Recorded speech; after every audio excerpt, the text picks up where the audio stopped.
going live. It's still going live. Oh, we had...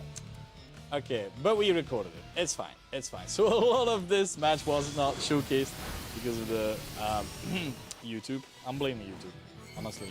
Isaac Crash out to the Tornadoes. So that will be a KO. So you guys missed game one, most likely. We do have the recording, of course, of this battle. But Nick, unfortunately, losing that match there. It's fine. It's fine. So a lot of this match was not showcased because of the... But yeah, so Shadow being able to take that game one right now.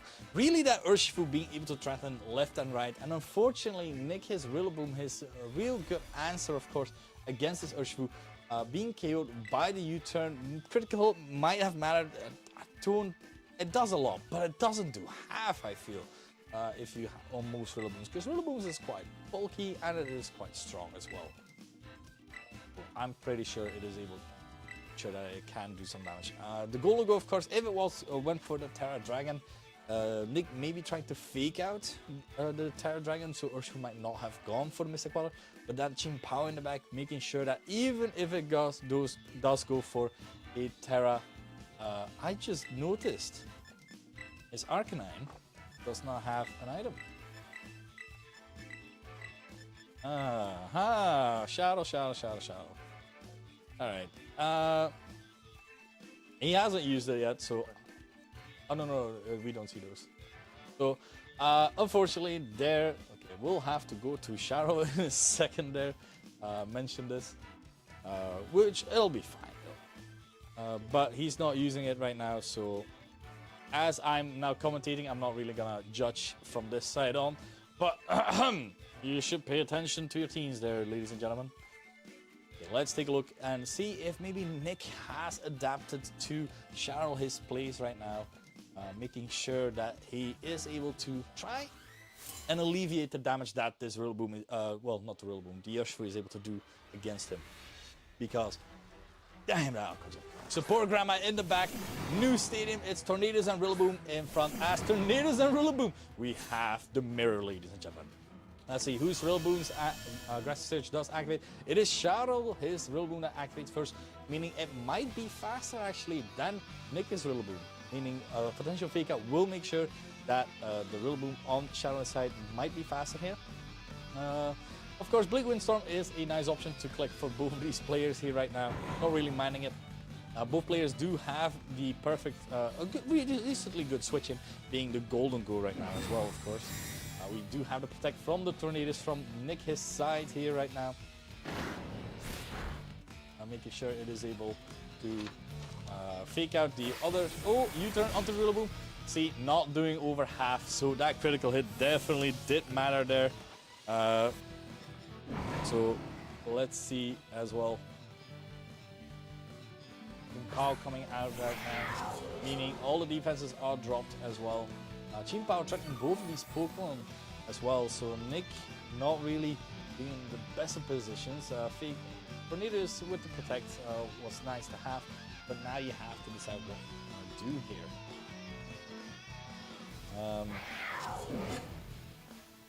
So now having to see what will happen. Icicle Crash, possibly, yeah. We have the Rillaboom switching out, trying to not let it be threatened anymore by any Blink Storms and any potential Icicle Crash. Gologo coming in, a perfect Pokemon to switch in there. Tailwind from Tornadoes, making sure that the Gologo next turn will be one of the faster things as well. Chin Power for the Icicle Crash onto the Tornadoes. It will be enough for a KO. Tailwind has been set up, but your Tornadoes has gone down, meaning the Tornadoes from Shadow's side is now able to potentially set up Tailwind as well. The next one. And the speed drop onto the Gologo, something that Nick really wanted last time, but wasn't able to get. Of course, Gologo now being able to be switched in does have the potential to now go for quite a strong move here. Arcanine actually switching in as well. Going for the Intimidate, Rock Slide hitting both of these Pokemon quite hard. And as well, the Rillaboom not really wanting to switch it into a potential Rock Slide. Shadow, we're taking a little look at what Shadow has in the back as well. Having the Urshifu as well. Urshifu giving us some potential. Oh, going for the rain dance here, making it so that for later stages, Urshifu is able to go for quite a bit of damage, potentially, or even this Tornadoes with his Bleak Wind Storms. He's able to connect all of its necessary damage as well. So, really considering here what to do. We have the Tailwind up from Nick's side. It is quite easy to put up your own Tailwind as well, as the Terra does activate. We are speaking quite polite here, as we have the Terra Fairy coming out from this Arcanine right now, meaning it's going for a bit more of a defensive typing right now, making sure that no Sucker Punch could KO, but with the Intimidate, Golugo is able to hang on. Rain Dance from Tornadus. What will this Arcanine do? Go for a immediate Rock Slide. Yes, it is the Rock Slide onto these two Pokemon. It is Choice Bandit, and it will KO the Tornadus. Chin Power surviving on 1 HP thanks to its Focus Sash, of course. With the Choice Bandit, and then of course a Chin Power next to you. It does tend to help a lot when you have that. Make it rain from the Golugo, making sure that this Chin Power does completely go down as well, meaning that Cheryl is left with 2 Pokemon left in the back. Still has the potential for that Terra, and we already know that one of them is the Rillaboom, already confirmed, but the other one being that Urshifu that did a lot of damage earlier, and now with the rain up, this might actually do a bit more as well. Peek Out is kind of good right now as well. Nick does have the potential to have his own Rillaboom in the back still, keeping that for the Urshifu on Shadow's side. So Shadow has to kind of weave around this Rillaboom potentially in the back. But while Golugo is able to be not threatened really by the Rillaboom, a Wood Hammer would do quite a bit of damage still. But Nick now has to consider what to do. Tailwind is up on Nick's side, but not on Shadowless side. And with the Terra on Arcanine, meaning it is no longer able to be killed by any sort of Aqua Jet, for example, from this Urshifu.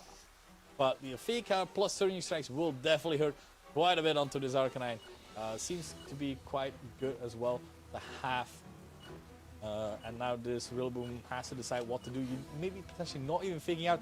Arcanine being switched out. Shadow making a hard call, thinking that the Arcanine is going to be switched out. So no Fake Out there. Rillaboom coming in as well. Meaning right now this Terra Water will hurt quite a bit, as the Golugo is able to go for any sort of move. Now, Terra Water, Mystic Water, Rain boosted Urshifu. The menace of this entire regulation E, of course, and now with the Shadow Ball from his Golugo doing a bit of damage, also being at -1, doing a little bit under third, but will be able to 3-hit KO. Surge Strikes just into the Golugo. Golugo making sure that this Urshifu is chipped. And now you have a little bit more options. Arcanine being able to switch in for an Intimidate as well, and you have your own Rillaboom for a Fake Out potential as well. U-turn from the Rillaboom into the opposing Rillaboom, doing a bit more damage, and now this Rillaboom is quite low. So Shadow going for the super effective button on that side, predicting the Arcanine was going to switch out. Arcanine being able to Intimidate, it has the potential to go for an Extreme Speed plus something else, but you have this Rillaboom where you have to watch out what to do. You still have your turn of Tailwind. Urshifu is able to go for Protect. What do you do? There's only 1 turn of Grassy Terrain as well. 1 turn of Tailwind as well. So now, you do, I think, personally, if Nick is able to focus down onto this Rillaboom right now, make sure that it is only the Urshifu in the end, I think this is a fine potential still for Nick to win it, as a Protect is coming out there. Let's see what Nick went for. It is the Extreme Speed into the Arcanine. He is going to try and double up into this Urshifu Grassy Glide, doing a bit of damage, but not enough here. Rillaboom being able to U-turn, and Rillaboom from Nick's side is going down. Nick did have the potential to go for a Fake Out there, make sure that the Rillaboom wasn't able to move for yet another turn. But yeah, the Tailwind is over, the Grassy Terrain is over. So it's rather hard to now start outspeeding this Urshifu, especially. Urshifu is quite fast. Arcanine is being played quite fast as well with Jolly and everything, but not that fast, unfortunately. But with this Surging Strikes, Mystic Water onto this Arcanine, doing half with 1 hit as well, this will be game over for Nick. meaning our winner will be Shadow as well. To both players, well done there. Well played, Shadow and Nick. A bit unlucky the first game with that U-turn crit, but Shadow showcasing that left and right, it was able to win it all. Very well played there by him. So as we can see him being quiet, you know, he's decently happy, As that is it for round 1, meaning we'll be back soon with round 2. And hopefully we'll have that entire round streamed as well. That was on me, ladies and gentlemen. But hang on, we'll be back soon enough.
Hello. I don't know. Hello? Hello?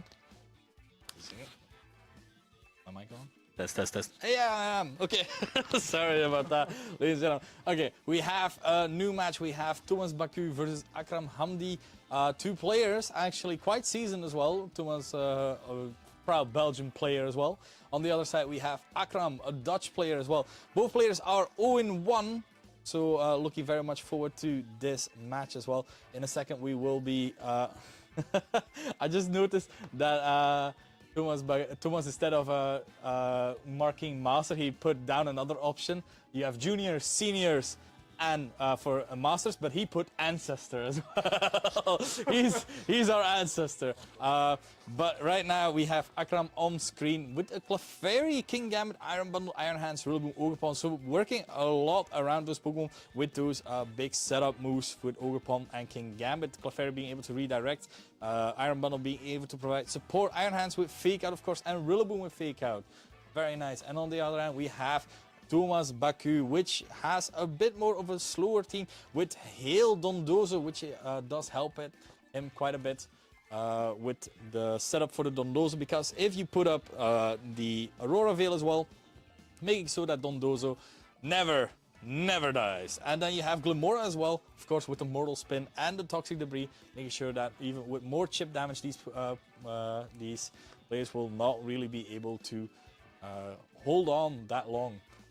Well, it is quite interesting. I'm looking forward to seeing this match because you have two Pokemon with setup. On the one hand, with the King Gambit and the Ogerpon, both do have the option to go for Swords Dance, but on the other hand, you have Dondozo with Unaware, which is just gonna ignore those boosts itself. So Akram now having to decide here what to do. I have no idea what these nicknames are. I am Aisha, Jack Chirac. All right, looking forward to seeing this. But the nice thing, what Hamza has going for him, is that Iron Bundle. Iron Bundle, of course, with the Freeze Eye, is able to hit a lot of Dondozos because it is super effective on water types and also on the Terra Dragon that Tom has as well. So now really trying to see what you have to do against this sort of team, because Tom likes to take it a bit more slow with this team, because you set up the Veil, you set up Dondozo, and you just start chipping and chipping and chipping there as well. So with the teams on the screen are not correct for a second, but we'll be showcasing those in a second. In the meanwhile, wow, Turo, handsome as heckles, of course, there, showcasing its prowess. I actually have the Ninetales together with the Glimora, Fake Out from a potential Iron Hands and the Ogerpon as well. Now, Ogerpon does have an advantage as it can be very faster than the Alolan Ninetales, depending on if you have made it quite fast as well. So this will be an important turn to decide here to see if this Ogerpon is indeed faster or not than this Alolan Ninetales. You only have one target for potential Fake Out here as well. We have the immediate Terra as well activated. It is the Alolan Ninetales wanting to make sure that it is able to set up any sort of screens, of course. Make sure that all of its Pokemon, all of Thomas's Pokemon will be able to survive a bit longer. Fake Out into the Glimora, meaning Toxic Debris will activate as well, putting down a layer of toxic spikes. So on switch, a Pokemon will get poisoned. Aurora Veil from the Alolan Ninetales as well, meaning there's only one Pokemon that has left to go. Ninetales is faster than the Ogerpon, and the Ogerpon is able to go for a Swords Dance as well. Ogerpon, with its fire and grass typing, is able to is not hit yet super effectively, but when it Terra, it has the option to resist any sort of ice move that this, of course, this Ninetales might be going for. And Ivy Cudgel is also a critting move, a move that has a high chance of doing a critical hit, which will ignore any sort of Veil, Reflect, Light Screen, or even Boost as well. The Spiky Shield coming out from the Ogerpon right now, trying to keep it safe for yet another turn. Moonblast from the Ninetales this time around into the Iron Hands, Power Gem into the Ogerpon, not really being able to do any sort of damage here, as now Heavy Slam into that into the Glimora, doing quite a bit of damage there, and another layer of Toxic Debris as well. Looking at the teams again, You do have, of course, King Gambit in the back potentially, not really being affected by those toxic debris. But now you have to consider that the Ogerpon is able to go for any attack right now. Moonblast into the Iron Hands, just chipping this down more and more. Horn Leech will be enough to take care of this Glamora, not being able to go for any sort of power gems right now. As now the Iron Hands is able to go for the Heavy Slam, this time into the 9th slot. As it is not anymore quite weak to it. It will do a bit of damage, but not all that much.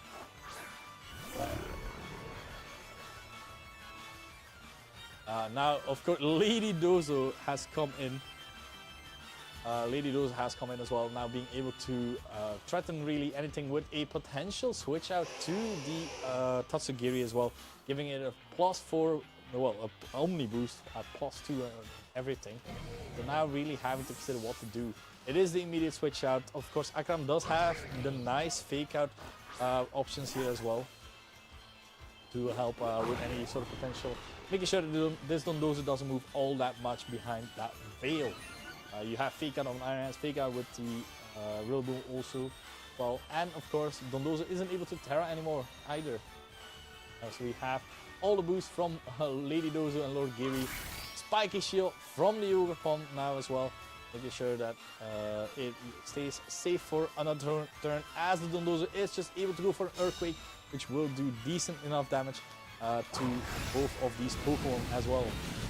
And that will be a KO onto the Iron Hands. And now both players are at 3 Pokemon each. Of course, the Dondozo is behind a Veil as well. And now Clefairy coming in with the Friend Guard. And Friend Guard does give it, make it so that this Ogerpon takes a bit less damage as well. With the Violet, it is rather bulky as well. And it has the option to go for Follow Me, making sure that it is not able to be hit by anything. Clefairy, of course, that's the thing with Clefairy. You do, a lot of times you are expecting Follow Me, but sometimes when they helping hand while you attack into that Clefairy slot anyway, it doesn't do, it's that kind of mind game that you have to play. As now, a Follow Me coming out, Earthquake, just making sure that it hits both Pokemon. Not too much deciding on just doing as much damage as possible. Swords Dance coming out again, really banking on this Ivy Cudgel to be potentially devastating as well, because even though it is resisted, it's a critical hit at a +2 Ogerpon right now. Resisted because Ivy Cudgel, of course, now being a fire type, since the Ogerpon we're looking at is a fire type as well with its typing. You do have the option to go for Horn Leech. You have the potential to crit anyway as well. Another Tailwind, another Follow Me Earthquake coming out from Lady Dozo. Yet again onto both of these Pokemon. It will not KO. Horn Leech. Oh, quite a bit of damage there onto the Dondozo there. And that means that was it. Was that a crit? Rocky Helmet. It did a lot. Oh. +4. It is unaware, right? Yeah, it is unaware. Oh, Rocky Helmet doing a bit of damage, but this, I don't think he's in range actually. I think the Ogerpon is able to survive for yet another turn. Going for the Spiky Shield right now, making sure that it is able to hang on for just another turn. Follow Me from the Clefairy here right now, meaning an Earthquake will deal with the Clefairy itself, but we also have in the back the Iron Bundle that we remember from earlier as well. It has that boost of energy as well, as this Dozo has been chipped quite a bit as well thanks to that Horn Leech earlier. And now with the Iron Bundle being able to come in, I feel Hamza has played this excellently. It is even a shiny Iron Bundle, just fully ironed out, really. And now the boosted energy making it incredibly fast, and there's no Dozo that is faster than this, maybe except the Tailwind. Being able to even terrestrialize with the ice typing, making sure that this Dondozo will go down even behind the Veil as well.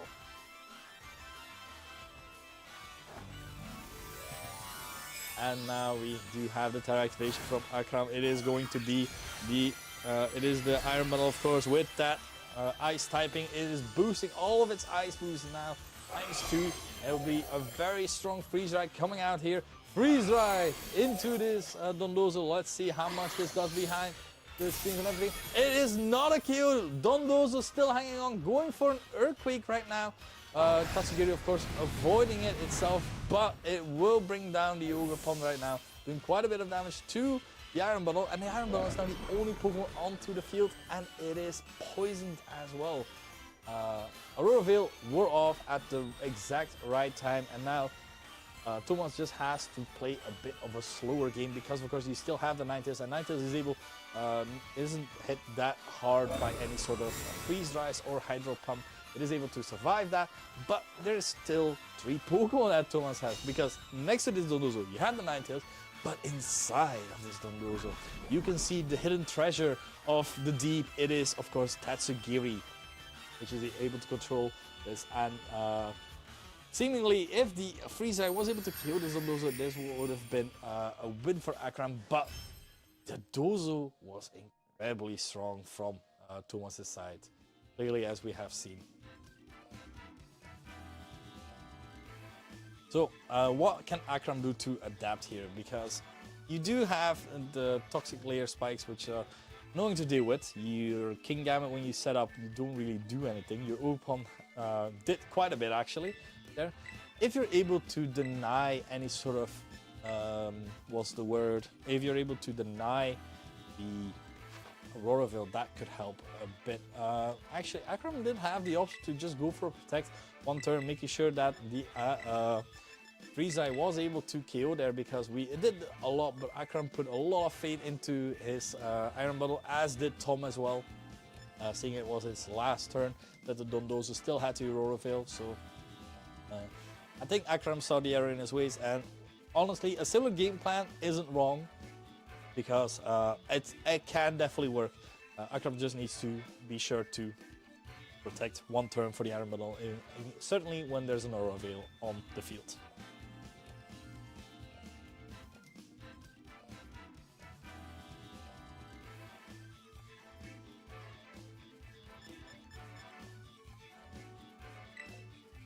Let's see what these have adapted here. So, meanwhile, we're not cold at all here. I do want to have a small shout out to Wartir, who's managing the stream as well next to me. He's doing amazing, and I want to say that I appreciate him while I'm harassing him. Okay, we have the 2 Pokemon coming out. It is Glimora and the Alolan Ninetales yet again, and same leads from both sides, because both players saw, yeah, no, this is working. So, oh, Mold Breaker. I'm such a fool. Unaware doesn't work with Mold Breaker. Of course. Mold Breaker can ignore Unaware. Wow. This is not my day 1, and like, I'll be real, I completely forgot about Fire Ogre Pump. It is one of those Pokemon I actually haven't used at all myself. I've always been Team Water or Team Rock, baby. I even use Grass. I haven't ever used Fire. Okay, we have Protect coming out from the Alolan Ninetales. We already know that Alolan Ninetales is faster than the Ogre Pump. Fake Out not really being able to affect the Ninetales right now. Ivy Cudgel, both targeting the Alolan Ninetales. Thomas might be onto something here right now. If they go for a potential Sludge Bomb here onto the Orbo. Orbo just goes down! And that was the best answer to the Dondozo as well. Incredible play by Thomas, reading this correctly here, and now Akram is on the back end. This is suddenly really hard to decide what to do here. Every Slam will kill most Alolan Ninetales, depending on what spread they are after the Veil as well, because it is of course 4 times effective. But yeah, with this now with this Glamora on the field, which has the potential to go for Terra Grass as well, being able to survive yet another turn, it is not great, because Freeze Dry, well, you don't want to risk missing a Hydro Pump, and you don't want to risk okay, Iron Bundle just disappearing when it protects there. As now the Aurora Veil is being set up there, meaning this Glimora is able to go for anything at once. It didn't go for any Terra, saying, no, go for the Hydro Pump, you'll miss. Power Gem will absolutely devastate this Iron Bundle as well, because it's very, special defense from an Iron Bundle isn't that great. But now, his Glimora is now being chipped, and now has potential to be killed by this Iron Bundle, Hydro Pump, or if this goes for the Terra, of course, Terra Grass, the freeze dry. So Akram has to decide here real quick. Akram has to call a lot of turns exactly right because turn 1 was devastating. Hydro Pump, correct play there, will be enough for the Glamora. It will go down. Only 1 layer of Toxic Spikes being put down. The Yellow Knight is not really able to do a lot of damage, and Moonblast going into that, ooh, but the special attack drop onto the Iron Bundle, very unnecessary. Heavy Slam, not KOing it. This is a bulky Ninetales, or maybe a weak Iron Hands, one of the two, but let's be honest, Iron Hands is not that weak. And now with Dondozo coming in, well, you have to decide what to do. Luckily, Unaware does ignore drops as well, meaning this freeze dry will still do as much damage as it did before. But yeah, Ninetales going back to the back here, meaning right now this little thing gets switched in. It is of course Lord Giri. Meaning this Dondozo will get its Omni Boost again and will most likely go for another Earthquake or potentially even for the Odrop or Wave Crash, potentially. It has a potential to go for a Terra as well, making sure that Wild Charge is no longer super effective. But Thomas might be keeping this for a bit later as the Clefairy switches in. And the Toxic Spikes will take its first victim here, making sure that it's shipped down as well. And the Terra does activate from Thomas. It is not going to be the Tatsugiri because it just switched in. It is the Dondozo with the Terra Dragon. Freeze Dry will be super effective, but no longer will Wild Charge be from his Iron Hands potentially in the back here. It is just a Protect coming out from this Iron Bundle right now. The Fairy has the Whip Guard, is able to make sure that this Iron Bundle is able to survive for at least 2 turns here, thanks to Friend Guard. And has Follow Me as well, make sure that this Dondozo is not able to go for any sort of single target moves here to KO it. So now Akram has to, well, yeah, see, oh, Helping Hand, freeze that. Okay, this might actually do a lot of damage. If Thomas is just going for Earthquake, he's just clicking the certain option right now, which is gonna potentially work out for him. We have Terra Ice on deck. It is Christmas time, everybody. Well, Christmas passed, but it's still winter. Winter is here. Iron Bundle is not done yet. Helping Hand through the veil, plus 2 Dondozo. Let's take a look at this freeze dry, how much this does. Boosted by the Terra as well. Into this Dondozo, how much is this doing? It is doing, oh, less than I thought. Way less. Wow, I built all that build up, but yeah, no, wow. I'm honestly impressed how little that did. Snow stopped. The Clefairy is still able to hang on for 1 more turn here. But now, it's interesting. You could potentially protect here with the Iron Bundle, making sure that the Clefairy will, if you protect here with the Iron Bundle, you stall out another turn from potential Veil. Akram going for the switch here with the Iron Hands instead, trying to make sure that this Clefairy can hang on can be useful for 1 more turn. A bit later, Freeze Dry coming out, no Helping Hand this time. Veil is still on the field, doing a bit of damage, not enough though. But the freeze! Oh my god! Secondary effect onto the Dondozo. This came at the exact right time that Akram needed this. Oh my Jeebus. Another Freeze Dry will be able to take care of it. Fake Out plus Freeze Dry just guarantees that. And now it's only Tatsugiri in the back, and of course Tatsugiri itself is the ability shield for any potential Weezings there to block that. So not Scarf, and it is able to be, it is really threatened by a Freeze Dry from this from the Iron Bundle. The freeze really coming in clutch right now, making sure that this Dondozo does go down, and now it's only Tatsugiri and of course the Ninetales. Tatsugiri does have the option to go for Protect right now, making sure that it is able to scout out any sort of freeze dry from this Iron Bundle, but yeah, can play around it, can try and play around this. Quite a low Ninetales as well. So, do you call the Iron? Do you just protect with Iron Bundle, just not risking it? Attack with the Tatsugiri, as well, so that you can protect potentially the next turn. So I would double up into the Iron Hands right now. I believe. Do it. Looking forward to what is gonna happen. It is the Protect coming out there, and it is Moonblast. It is gonna be a double up. Moonblast into, and Muddy Water. Is it gonna be enough though? That is the question. Is it enough for this Iron Hands? Or maybe to drop the critical, not enough! What is happening? Dream Punch into the Alolantis. Alolantis is going down.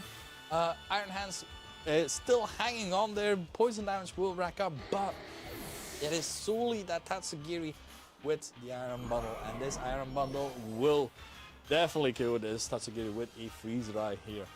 Whoa. This battle went up and down. Like I didn't believe Hamza had it, but of course secondary effects, critical hits, they're all part of the game. They can all decide the game if the game falls left or right. So quite interesting to see. Oh, Thomas really cursing. Well, not really being happy with being frozen. No one gets very happy at being frozen. Helping Hand, making sure that of course this Iron Ball is gonna be able to hit its Freeze Ray. Because you know what? Kill him on top. Make sure it is 4 times effective. Of course, Dragon Water typing. The critical hit as well. Oh my god, this is incredible. So that means it is 1-1 for Akram versus Thomas Baku. So suddenly I lost all words really after that. That was it is 1-1, so of course Thomas has not won yet. Let's take a look at the players really quick.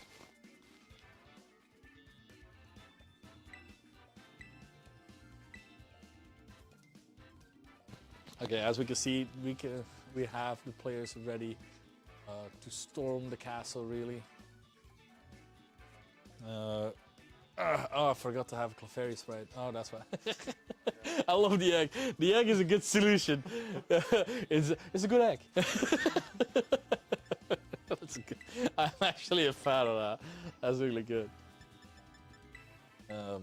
All right. So I don't think either of these players will change their tactics because it is working for both of them.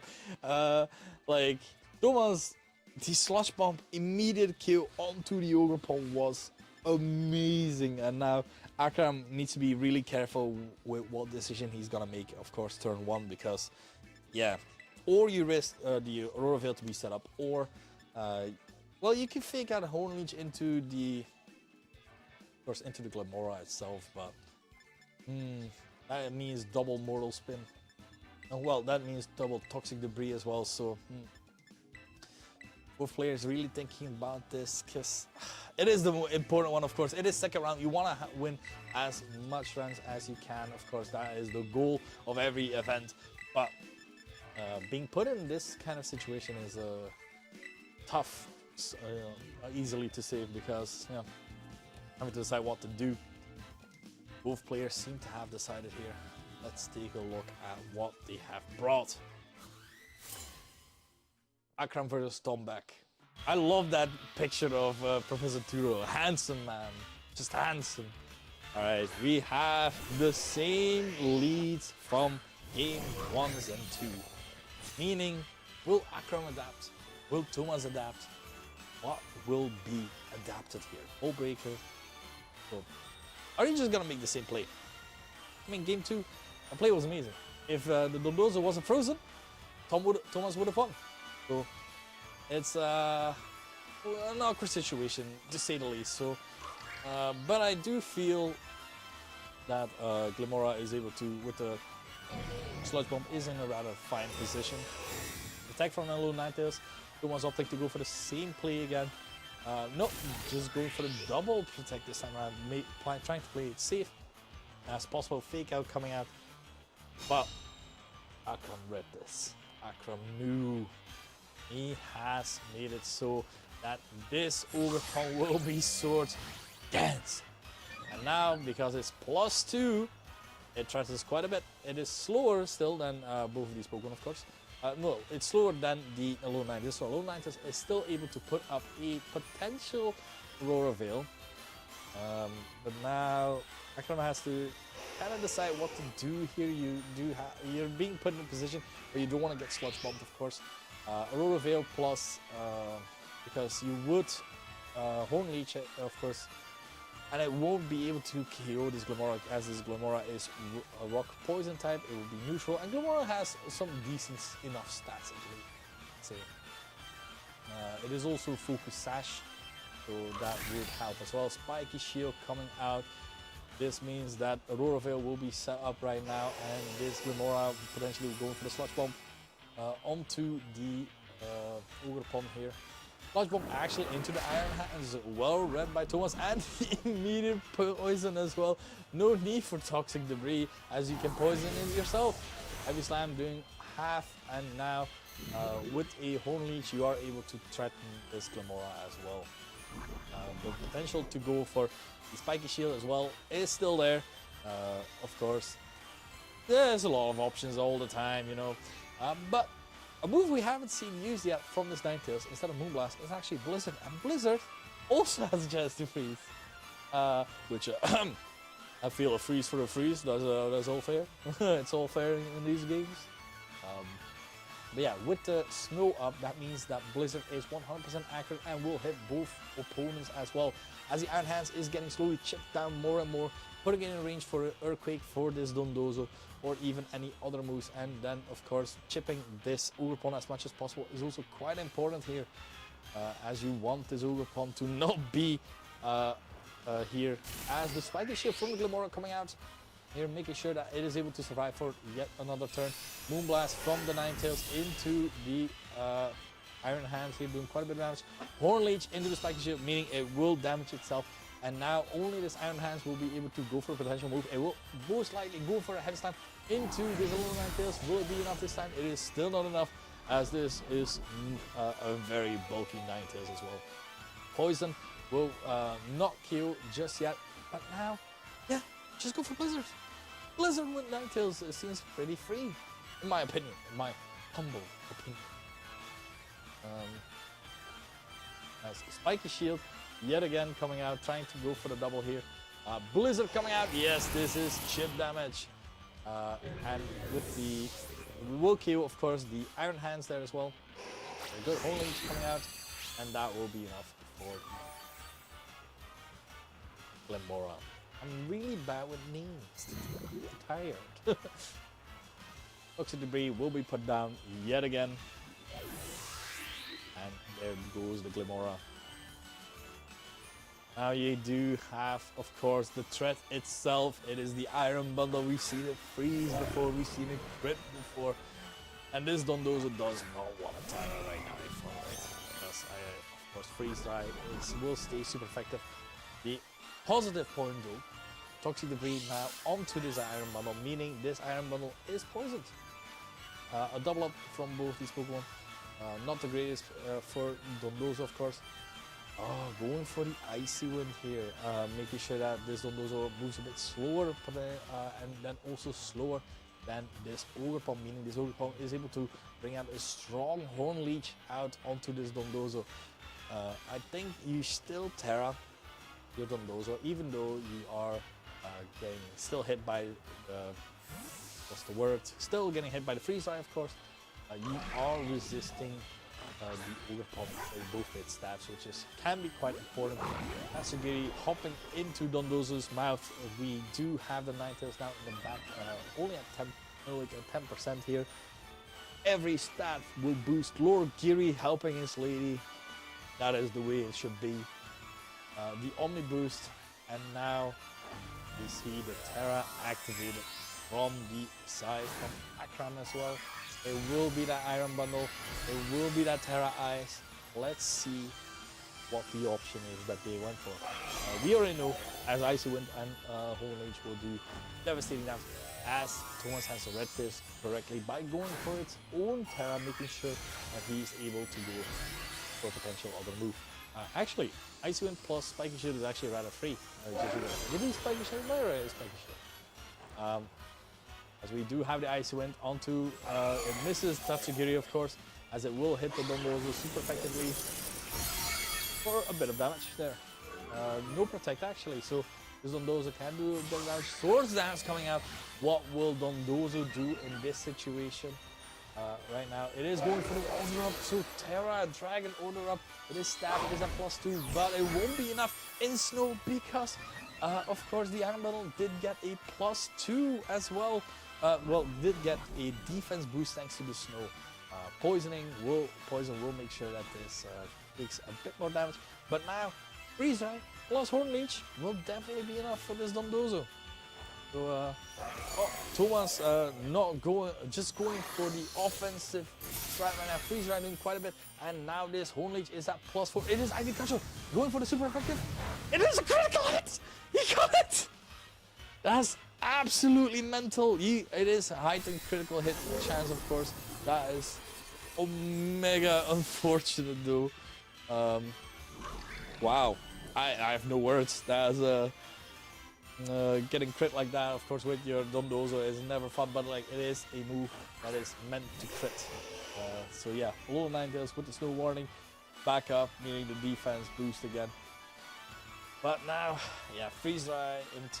Well, I'm trying to think what the options are really here. What do you have? Does he?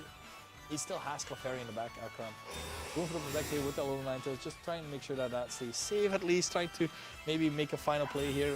Double protect here from both Pokemon, meaning that Freeze Ray will not be going into Tatsugiri, and of course the Agriculture will not be going either. Poison will rack up a bit more damage onto the Iron Bundle, but it will not be enough. So what Thomas needs right now is a protect. Is a double protect actually. There's 2 more turns of the Aurora Veil. Let's see where Ice Wind Cam is. I don't know about that. I don't know about that, man. There's always a chance. There's always a chance. I believe. Ninetales, of course, being faster than the Ubercon as well, is able to go for a potential Moonblast onto any of these, or Blizzard even. This one, will it be enough? It is enough for Ninetales. Critical hit even. Another one. So I'm probably being quite happy and stoked with that. As now the Horn Leech will be going into the hole, and that will be the tale that we tell today. Today, Akram Hamdi has won. And congrats to him. He definitely played very well there. Like he had, well, the critical hit was important with the earlier, but honestly, he played very well. Played to his outs and succeeded in doing so as well. It is quite hard to go up against a Hail Dondozo team, but seeing him maneuver around it was quite a spectacle to behold. So very happy to see that. So so that was round 2. Meaning that we will be back soonish as well. And I do have to mention as well, we also have our Pokemon Go tournament going on, which is also should have gone to the first round as well. So I'm gonna check out how that is going, and then we'll be right back.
Sorry about that. Hello? Is mic on? Hello? Oh, I am on. Hello, guys. Welcome back. We are now at round 3. Oh, hey, what? Trying to fix it at the same time is kind of rough. Anyway, we're here at round 3. We have Niels Hofman versus Justin de Bakker. They're both 2-0, so both two Belgian players as well. Very much looking forward to them as well. So let's take a look at their teams right now. So first we have Niels, which we will be taking a look at as now. He has a Tornadus Incarnate, Rillaboom, Arcanine, Hisui, Golgo, Urshifu, Rapid Strike, and Landorus Incarnate. Main thing that we can notice as well is just the sheer offense that a lot of these teams have as well. Tornadus, of course, being one of those Pokemon that helps you a lot with the Tailwinds, with the speed control. Rillaboom just having the potential to fake out, and just the sheer amount of damage with priority moves. And then Arcanine in Tailwind is just amazing as well, as is Urshifu and Landorus. But we have seen a lot of Urshifu already. And on the other side, actually Justin having a bit of a different Urshifu and a different build, as we have Tornadus Incarnate as well. But this time with a Sunny Day. A lot of the times you see Rain Dance as well to help protect your Golgo, or even help the damage that your Urshifu can do as well. But Sunny Day being able to activate Photosynthesis on the Flutter Mane, and Ogerpon, Ogerpon itself being able to deal with any pesky fire types as well. Heatran being boosted in the sun with strong heat waves as well. Landorus, just the standard set that has been going around. It is just a good set to have. And lastly, we have Urshifu Dark. And Urshifu Dark is interesting because, of course, it is one of those Pokemon where it hits just really hard. That's it. That's all it does. With the single strike, it is also Terra Dark, so whatever is in front of this Urshifu, I would not want to be in front of that, because we have seen countless times where Fluttermane got KO'd again and again to the Urshifu as well. Both players here on the screen as well, both the teams as well. It is gonna be an offensive match. It's gonna be quick, it's gonna be solid, it's gonna be rapid, deciding ties that you have to do like instantly, up, up, up. Urshifu, of course, being blocked with the Surging Strikes, which is the move it loves to click the most, blocked because of the Ogerpon itself. And Sunny Day actually really helping Justin as well, because being able to reduce the amount of damage that Urshifu can do. But that is the thing with Tornadus. If both click a Tailwind or both click a Sunny Day or Rain Dance, that means one of them has to be faster and one of them has to be slower. Meaning the slowest Pokemon, that Pokemon's their weather will stay. Meaning if the sun is up, Urshifu will do less damage. If the rain is up, that Urshifu will absolutely decimate anything in front of it. As we have Kingambit and Quagsire on the nice trainer names as well. So let's take a look. Support Grandma, we're playing on the beach today. It is oh, okay. So it is the immediate lead of course, the Tornadus, Intimidate activating as well onto the Flutter Mane right now, as Rillaboom is also switching in with the Grassy Surge, meaning it is being able to threaten this Flutter Mane with any potential Grassy Glide, which do quite a bit as well. If that, and of course that Rillaboom is with the Grassy Glide quite strong. Fake out maybe potentially into the Terra Fairy from the if it goes for the Terra Fairy there. Rock Slide, of course, from his Arcanine seems pretty alright. But actually Justin's Flutter Mane is prepared for a Hisuian Arcanine, having the Power Gem as well. Power Gem being able to hit this Arcanine for super effective damage as well. Being able to, especially like when put in the sun, this will absolutely decimate anything that's in front of it as well. The Tornadus, of course, being able to ride any sort of support here, as it's just Power Gem going out. It is just a KO onto this Arcanine. Arcanine going immediately down as well. Meaning only this Rillaboom here going with the Air Slash. Justin actually loves playing Air Slash because he does not want to lose against any sort of, I forgot the word, it is the Brambleghast. And the flinch to boot as well with the Rillaboom, making sure that this lead is showcasing the power that has it. Justin on Justin's side. Landorus coming in now. Landorus does have the option to go for a strong Sludge Bomb or even a Sand Seer Storm, not really able to hit. the Tornadoes right now, but the Sludge Bomb is still quite strong, quite devastating even. And now we also know that this Flurman is locked into Power Gem. Landorus just going for the Protect here right now, trying to scout out what will happen at this turn. Power Gem just into this Rillaboom. It is still Choice Specs. It did quite a bit. Assault Vest still hanging out. Air Slash unfortunately missing the Rillaboom here. As Rillaboom is now able to go for the Wood Hammer into this Flurman. It will be enough for the KO, but how low will this Rillaboom be standing? Because of course it has recoil damage as well, but the Rillaboom is hanging on with 7 HP as well. Quite well done there. 19 HP back thanks to the grassy terrain. No Tailwind has been set as of yet. Niels could have potentially one in the back, and both trains having lost one Pokemon immediately. Overpump being switched in right now.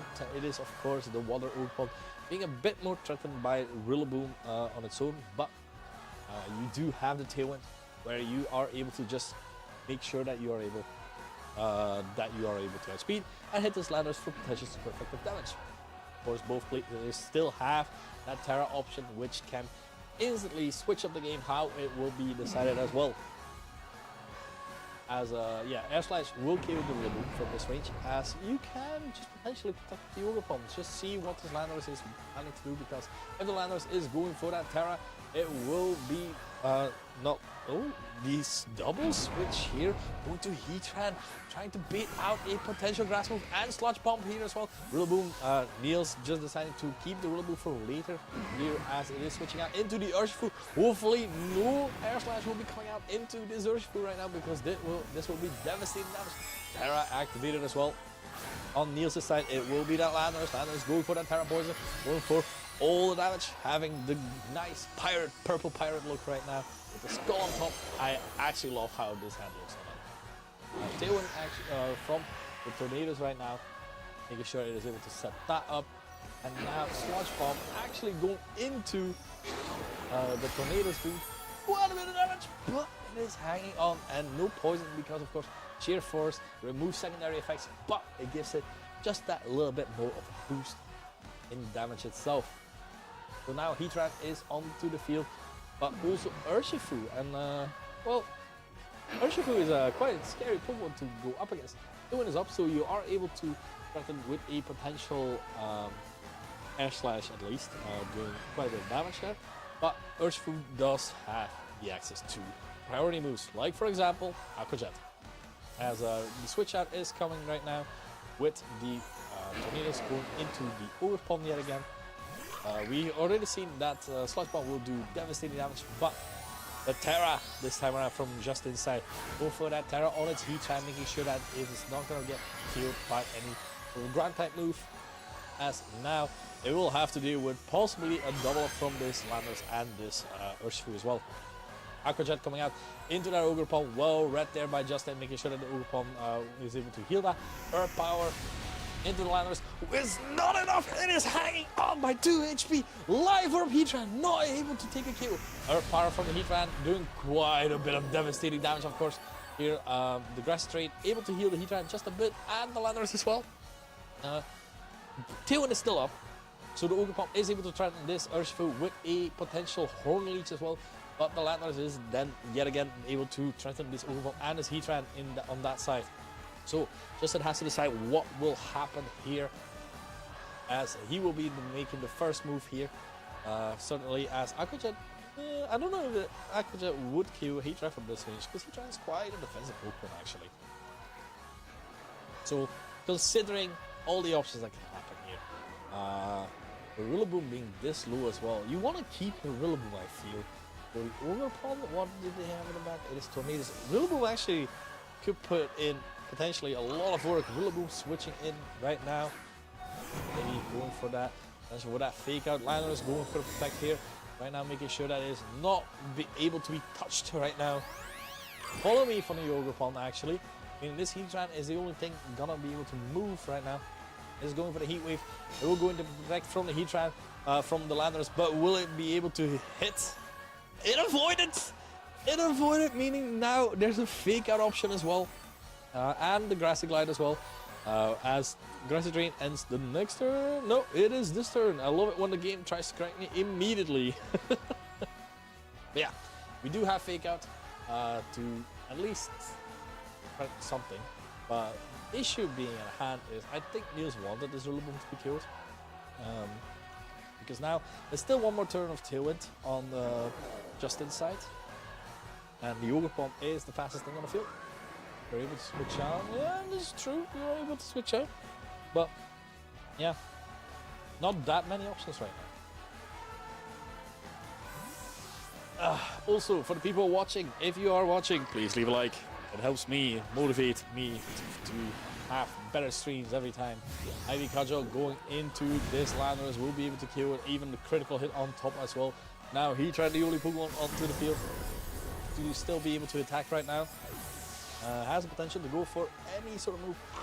Most likely Heat Wave. Is it gonna be able to connect though? It is this time around. Single target damage quite a bit actually with the Life Orb as well on top of it, and the Tailwind is now over.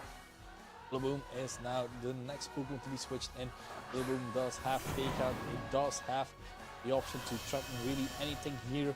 You can Fake Out, but the issue at hand right now, well, no, not really, because I want to say that if it fakes out into that spiky shield, it will take a bit of that residual damage. And when it takes residual damage, it might get killed, but Rillaboom seems to have enough to be able to survive that. So right now, Fake Out plus Urshifu attacking the left slot doesn't seem all that bad to me. As the Ogre Pump is going for the spiky shield right now, meaning you are doing that. So Fake Out into this Ogre Pump will be able to, well, just ignore this damage as Rillaboom will take a bit of chip damage and is able to hang on by just a sliver of health. Close combat actually into the Ogre Pump, expecting the Heatran to protect here. The special defense dropping here as well. Heatran going for the Heat Wave. It is missing something. It is missing the Rillaboom as Urshifu is still hanging on there. Heatran losing a bit more of his life orb, but wow, I'm surprised that worked. I'll be honest. But now you shook. As Wart says, I'm shook. Now you do have the Grassy Glide option onto the Ogre Pole, and just any attack into this Heatran because it is that low right now. That dodge was absolutely detrimental. So right now, let's see. It is the Grassy Glide into the Ogre Pole. Is it enough? It is not enough. Oh my god! Close combat into the Ogre Pole will be able to kill that, but now Heatran is able to go for a Heat Wave and hopefully not miss. Come on, Heatran, get some glasses. They're right in front of you. You're looking cross-eyed at them. As Heat Wave will be connected to both and will be killing both of them, meaning Justin has won game 1. So, considering all the positions here, what happened, Niels just not going up against Justin's offense that he had with the both having Tailwind options here, meaning they really have to consider what the better option is to do here. Tornadoes is great to have because you can make sure for your speed control and everything. But you have to consider what your opponent is going to do. And I feel if Niels is not leading with this Tornadoes, he's not confident that he will be faster, that he will be able to outspeed anything that Justin might be doing. So, not seemingly fully confident in that regard. But now looking what we have seen, I do agree there with Niels' choice of Goldago, because Goldago could be able to Terra as well. For the Terra Dragon is able to resist quite a lot of things that Yambao has, and it's always a threatening Pokemon because you never really truly know when it's gonna Terra and when not. So really considering here the options that he has. On the other hand, I think Justin made a well choice. Like the survival of that Ogre Pump earlier from the Grassy Glide at half, showcasing that this Ogre Pump is a bit more of a supportive set as well. So let's take a look at what happens in Game 2.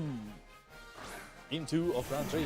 As it is Fluttermane and again the Tornadoes. But this time around it is Goldago and the Rillaboom. And now you have to consider, there's a lot to consider. First off, this Fluttermane has to lock itself into one move. So I think, yes, I think what Niels is thinking of just both hammering and protecting might be the optimal play. Of course, if Justin is reading this and is going for the Moonblast into Air Slash, into Rillaboom, it will hurt quite a bit, as it is the Moonblast into Rillaboom, devastating damage. 77 is able to survive. It is not able to survive, and that was excellently read by Justin there. So now suddenly having to put up with the Landorus in front here. And now you have to consider what the Flutter will switch into, or maybe the Flutter will not switch at all.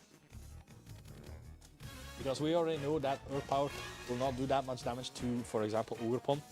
And we already know that, for example, if you switch another Pokemon in, like his own Tornado Landorus, it will not be hit by Earth Power. And Sludge Bomb, not that strong against Heatran, of course, because it's Steel type. So you have to decide here what this Fluttermane will be switching out to. And it's gonna be that Heatran. Let's take a look at what Niels has decided to do. It is the Earth Power into that Heatran, and the Heatran will be immediately killed, making a bit more room for this Goldugo. Try to potentially set up and sweep. As the Air Slash into the Lander is doing quite a bit of damage. As the Mega Rain, single target right now, doing decent enough damage. No KO, but decent. It is fine sometimes to just get that bit of check. Goldugo now also being at -1. And Fluttermane being able to be switched in, meaning it is able to click a move again. It is able to switch moves. It can go, for example, for Moonblast. It can go, for example, for Shadow Ball. And now, yeah, Niels really has to decide what to do. You can go for another Mega Rain here, but the Landorus is singly going for the Protect here, as we have the goal will also go for Protect, just both of them scouting what this Fluttermane might be doing. It is the Tailwind from Tornadoes coming out right now, and now this Fluttermane will showcase. It is going for the Shadow Ball into the Landorus slot. Shadow Ball doing is still stab. It could very well be a KO on Landorus from this range. And of course we do know that it is super effective on Goldugo, and both of these Pokemon have just protected, meaning a Shadow Ball is imminent. And not really having that many switch-ins to Shadow Ball either is also not really helping. There we go. Well done by Justin. That turn 1 just immediately Moonblast into the slot. And yeah, you'll have to Terra Dragon, but you can get hit by that single target Air Slash as well, as Shadow Ball will still do quite a bit of damage even when you Terra. So Niels has to decide the options here, because if he's able to get a double KO here, that would be absolutely grand standing here, as the Terra does, again, the Terra does activate. It is the Goldugo going for that Terra Dragon right now. Choice Spec Shadow Ball will still hurt, and I actually forgot Sunny Day is also an option, but no Sunny Day this time around. Shadow Ball into the Landorus, it will be enough, meaning this Goldugo is able to go for a Mega Rain right now. It's still super effective. Air Slash into the Goldugo. Bit of damage, no flinch. Mega Rain only doing half to Fluttermane right now. And with the chip that Goldugo has just received, it is able to be KO'd by anything this Fluttermane might be doing here as well. Well, leftovers and grass maybe to hang on. Let's take a look at what Justin's last Pokemon can be. We already know what the last Pokemon on Niels' side is, because of course it is that Urshifu. Urshifu is able to, well, not much anymore. I don't know, they say that Urshifu is a threatening Pokemon to have. But now with Ogerpon on the field, you can't really, you can't really Aquajet that. Fluttermane, for example. So, Shadow Ball plus Horn Leech does seem rather good right now, especially if this Ogerpon is faster. It's, yeah. Okay, what do you do? I think, okay, protect Goldugo. Urshifu Surging Strikes into the Fluttermane. The Ogerpon is bulky. We've seen it be bulky. Okay, Shadow Ball into this. Will it be able to survive the Goldugo? Goldugo is still hanging on though. Wood Hammer. It is faster than the Urshifu, which is also not really good. If the Goldugo were protected, that would have actually been an amazing turn for Niels. Close combat into the Ogerpon will not be able to KO it, and as we already have seen, both of these Pokemon are faster than the Urshifu. So what I'm guessing is the Ogerpon, surviving the grass glide at half is more and more impressive now, because it is quite a fast but still bulky Ogerpon. And yeah, there's the writing on the wall is there. I'm reading it right now. Justin is gonna win. Okay, cool. Just reading off what the wall said. As now, Aqua Jet will be going into that flood main, doing quite a bit of damage, but not enough, as the Shadow Ball at a -1 special defense will do amazing damage, especially when it's a critical hit. That is how the game works. And that means that Justin has just won the game, meaning that he's now 3-0. Well done to Justin. Also well played by Niels. Justin made the right calls there. Like turn 1, immediately Moonblast, Air Slash into that Rillaboom. And then of course Niels not really being able to capitalize off this right position. So this was round 3, meaning we will be back soon with round 4.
Welcome back, ladies and gentlemen.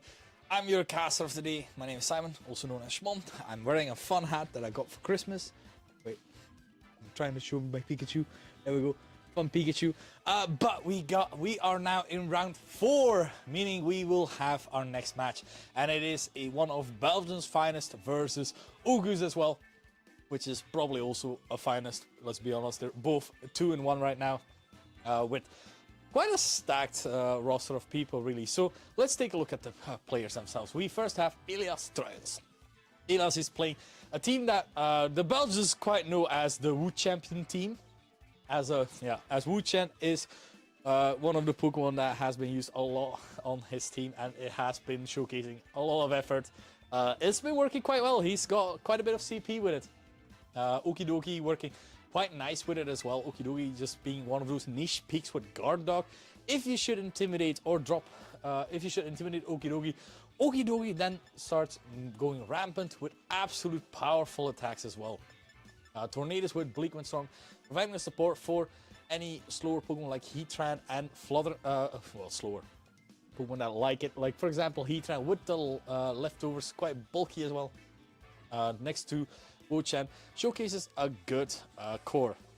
On the other side, we have August with Flutter Mane, Urshifu Rapid Strike, Rillaboom, Ogerpon, Harflame, Chien-Pao, and Dragonite. This is quite an offensive team. We've seen this time and time again. It is a powerful team that has done so well many times, as you have 5 physical attackers and then Flutter Mane to cover for any potential super effective moves that you can click, because Flutter Mane is just one of those amazing Pokemon. It is carrying the special attackers on its back.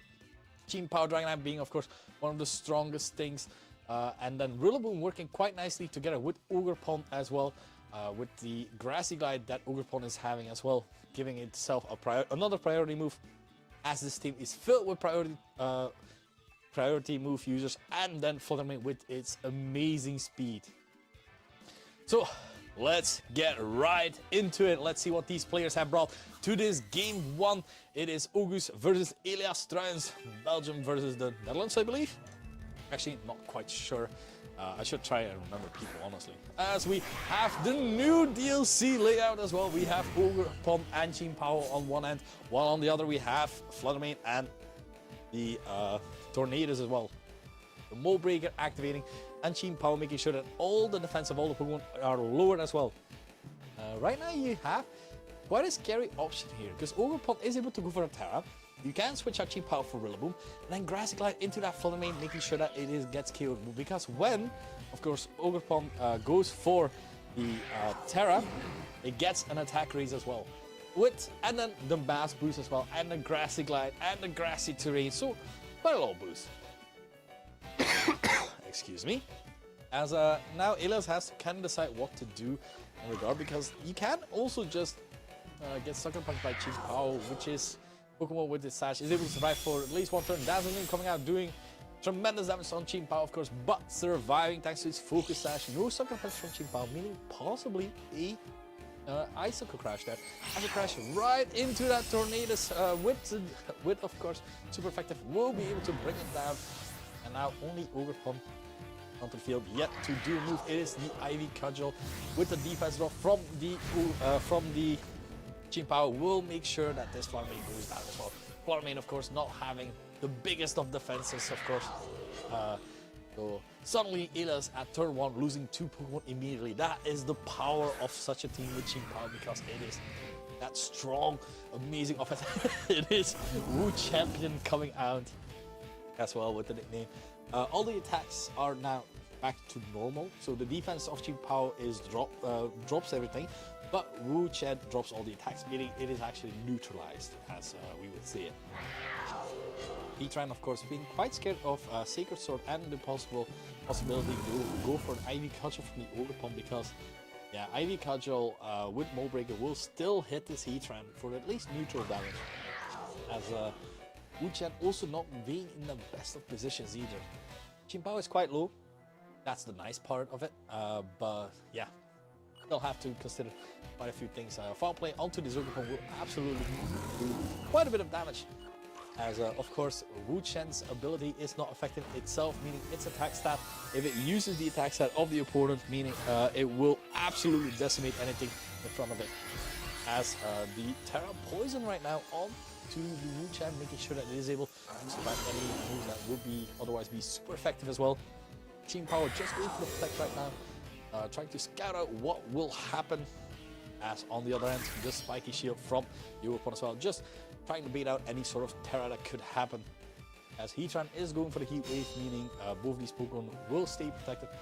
And now Wu Chen will go for a foul play into that spiky shield, which means it will damage itself quite a bit. Well, quite a bit. I say quite a bit, but I mean like a little bit of chip, man. You know, little chips, sometimes it helps.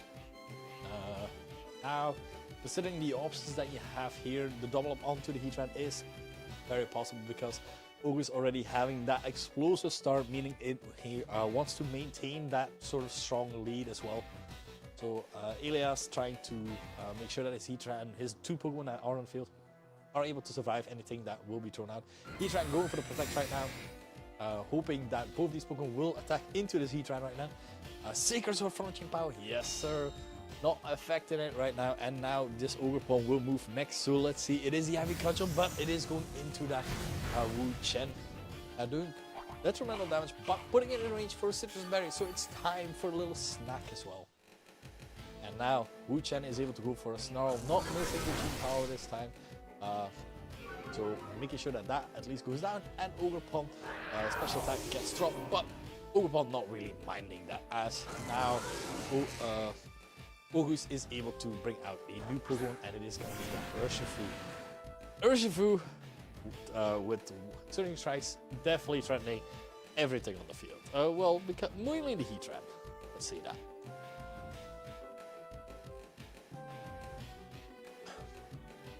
And Ogerpon still able to hit quite hard, as we have seen, even though the Wu Chen is onto the field. Surging Strikes, actually, Heatran is able to survive that. With the 3 hits of Surging Strikes, Heatran being able to survive thanks to Wu Chen. Wu Champion right now doing all the effort it can do as well. Ivy Cudgel into Wu Chen. Now this will do a bit less. Wu Chen still hanging on strong. Earth Power from the Heatran into the Ogerpon. Not killing it just yet. As now Giga Drain from the Wu Chen into the Urshifu, making it heal quite a bit as well. But no KOs, meaning both of these Pokemon are just able to go off on their offense yet again. Surging Strikes into the Heatran is a guaranteed KO, and then you just have Wu Chen really having to fight 2 more Pokemon. So quite hard here, positioning here for Elias here. Both Pokemon, of course, so that is the thing with that offense when it just overwhelms, so to say. So Terra, the Terra activated on the Ogerpon will raise its attack stat as well, meaning it will go for as much damage as possible right now. Surging Strikes will be enough to KO Heatran. Elias having got a lot of information as well now. So turn 1 not the greatest for Elias, but like trying to maintain the info that he has now to adapt into game 2. See the Ivy Cudgel coming out from the Ogerpon. It is now a +1. Let's see if this is it. Not for a KO. Not a KO. That is Wu Champion right there. Foul play will be enough to KO Ogerpon, but of course, Wu Chen being this low, meaning it means it will get KO'd by anything this Urshifu might be throwing out as well. We also know that this Urshifu is of course Choice Scarf, so it is locked into Surging Strikes. Dragonite in the back, so now Elias has a lot of information to go off. But yes, you do not have to make Wu Chen faint. Let him carry on his legacy right now. Absolutely great to see. So, turn 1, not the greatest for Elias. So, he has now a bit more information of what and how August might be deciding to play, and might be trying to adapt as much as possible. This means that Elias has to find a way around this sheer offense, because Elias also didn't go for any Tailwind turn 1, meaning he wasn't really able to threaten a lot of the fast Pokemon that, of course, Ugus has. So now having to adapt a little bit at least, to see what he can do. You do have Landers with Intimidates, of course, which can help you against things, but it is a little bit of a war against attrition because you have to consider quite a lot of things. Where, for example, the Ogre is able to negate that by just go for the Terra. Urshifu with the Surging Strikes doesn't mind is being at -1 because it will always crit. But the Dragonite doesn't mind either because Dragonite is inner focus and cannot be intimidated. Butterbean, of course, doesn't mind. So I do feel a lot of this will be carried by our very own Wu champion. I do think Wu-Chan is one of the better Pokemon to bring here because it gives you the potential to have, well, the KOs. Because like Kick Drain and Foul Play actually are quite amazing against Gokus as well. So considering all these factors right now, let's see how game 2 goes.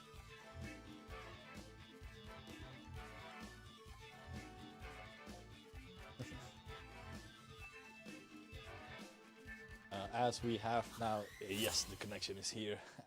Have both trainers ready to go for round 2. Focus, of course, being in the lead with 1-0 as Rillaboom and Urshifu are led off as Tornadus and was going. So the Intimidate onto the Rillaboom is rather nice. We also have the information here for Ilias's Tornadus is Rocky Helmet, so Fake Out and even Surging Strikes and do quite a bit of damage. But most likely, it will not KO this Tornadus.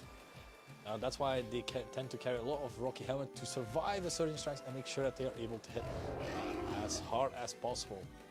You also have yet another option as well with the Wu-Chan, which is actually not a bad switch in to have at all. Because Bleak Storm hits both of these Pokemon super effective as well. So a lot of options to go around here. And also, you have to see what is this Urshifu possibly going for, because it's Choice Scarf and the Landers is as well. So is this Urshifu a faster variant than this Landers, or is the Landers the fastest Choice Scarf for right now? Have the Terra on the field. Is the Fika from Rillaboom into the Landers, meaning we won't see if it's faster or not. Landers flinched and couldn't move. Urshifu going for the Surging Strikes. It is gonna go into that Landers right now. That is going to be able to kill the Landers immediately as well. So immediately August showcasing the power, the sheer strength that these Pokemon carry as well.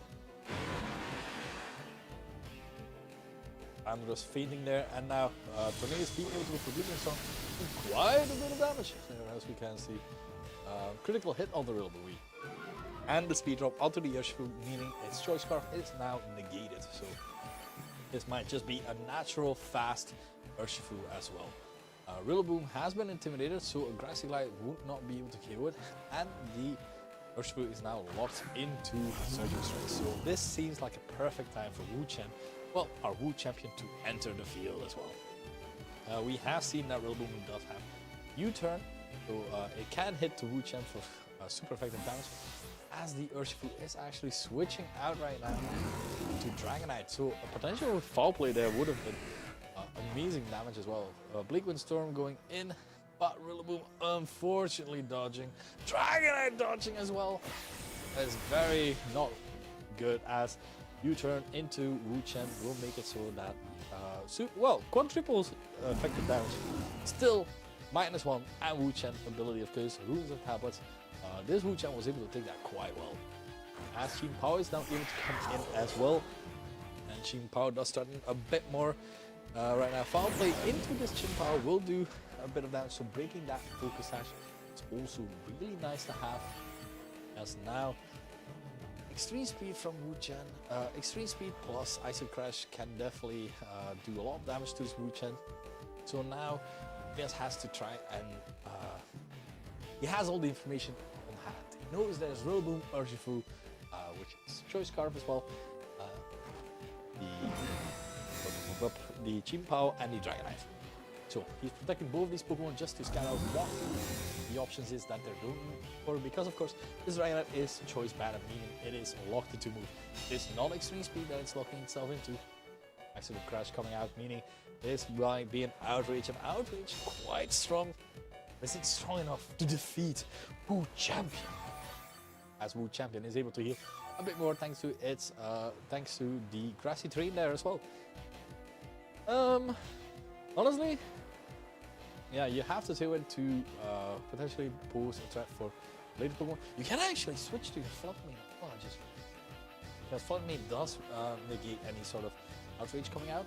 But what if your Gene Power changes targets, goes for the Ice Crash into Wu Chen, baiting out the Floodmane. So now there's another layer of thinking here as well. Does August know there's a Floodmane in the back or not? He is going for the tailwind.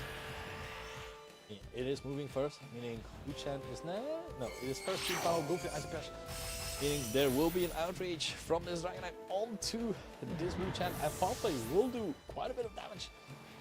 It's a faster move. It is faster Foul Play from this Dragonite. Amazing damage. No KO, outrage. Let's see how much this does. Wu Champion! He is able to hang on yet again. Grassy Terrain now activated, and the Citrus Berry as well. Meaning Wu Chen is good. Back to go. And since Dragonite locked itself into outrage, this is a perfect time for Floodmane to shine as well. Tailwind is up. Yoshbu is chipped, I believe, so Dazzling Gleam actually seems rather free. So Dazzling Gleam plus Terra Fairy, Dazzling Gleam is pretty good to have. Yeah, I don't see any downsides to this. There's nothing really that wants to switch in, as we know that the Rillaboom does not like to take a Foul Play, and neither does the Urshifu. So this will be the Fluttermane coming back. That's the great thing about Fluttermane and why is it such a good Pokemon. Going for that Terra Fairy. All of its Fairy type moves are now ultimate boosted with the choice specs and now extra Fairy. Gene Power go for Protect here. Trying to make sure that it stays safe for yet another turn. Fluttermane go for the Dazzle Gleam right now. Onto the Dragonite. It will kill the Dragonite. But with the Gene Power on the field, defenses are still lower, so Gene Power protected maybe potentially for that, of course, the Rillaboom. The Rillaboom, which is able to go for the Grassy Light, boosted in the Grassy Terrain, and then next to Gene Power, able to lower defenses as well. But there's still Wu Chen as well. So, oh, Grass actually disappearing this turn, so perfect time for Rillaboom to come in. So Rillaboom coming in, being and is able to fake out. I just realized is able to fake out this fake out the Gene Power as well. So maybe the Terra Fairy wasn't really needed there in that regard. Go for the Terra, make sure that you are able to be faked out. Now losing your Ghost Time, and quite a bit of damage as well. So Super Sword into Wu Chen. Wu Chen actually going down. Now Sucker Punch plus Grassy Glide, and now no Runes of Tablets. This is gonna do a lot of damage actually. So, actually Gene Power is able to protect for potentially and be back at full health, so it can survive another Dazzling Gleam. But Ilya sees the writing on the wall and sees that maybe not the right call there to go for the Terra Fairy, but very well played by August, meaning August is the winner of this round. Very well played. Very well played. So that means August is now 3-1, and there's only one round more to go. We have done quite a bit of rounds. It's 5 rounds, I believe, and then it is top cut. So we'll be back soon enough with our next round. See you guys in round 5.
Hello, ladies and gentlemen, we are back, and this time it is round 5, meaning this one will decide who gets in and who gets out. This time we've got quite a doozy. We have Nick Holm versus Dennis Koolman, the sole German representative right now. Dennis doing quite well as well, and on the other end we have Nick Holmer, who has won a challenge last time, I believe. The first challenge actually here in Belgium as well. So very much looking forward to these giants fighting it off. Let's take a look at Dennis's team real quick. So we have Arcanine, Hisui, Urshifu, Water, Rillaboom, Fluttermane, and Tornadus, and King Gambit. Quite a powerful team with the Tailwind just boosting the power that it has. And on the other hand, we have of course Fluttermane being strong, Rillaboom very strong, and Arcanine with the Head Smash, just an absolute nuke button as well, next to Urshifu, next to Fluttermane, honestly against anything, and then King Gambit as well. So, and on the other end we have Nick Holmer with Tornadus Incarnate, Urshifu, Household, the return of the Mousening, Landorus, Therian, Fluttermane, and Heatran. Quite powerful as well, and this Mousehold is quite fun to look at because it is actually carrying that Population Bomb. Population Bomb, one of those moves which can hit 10 times Encore for making sure that any sort of moves are a bit well, annoyed, really, to say the least.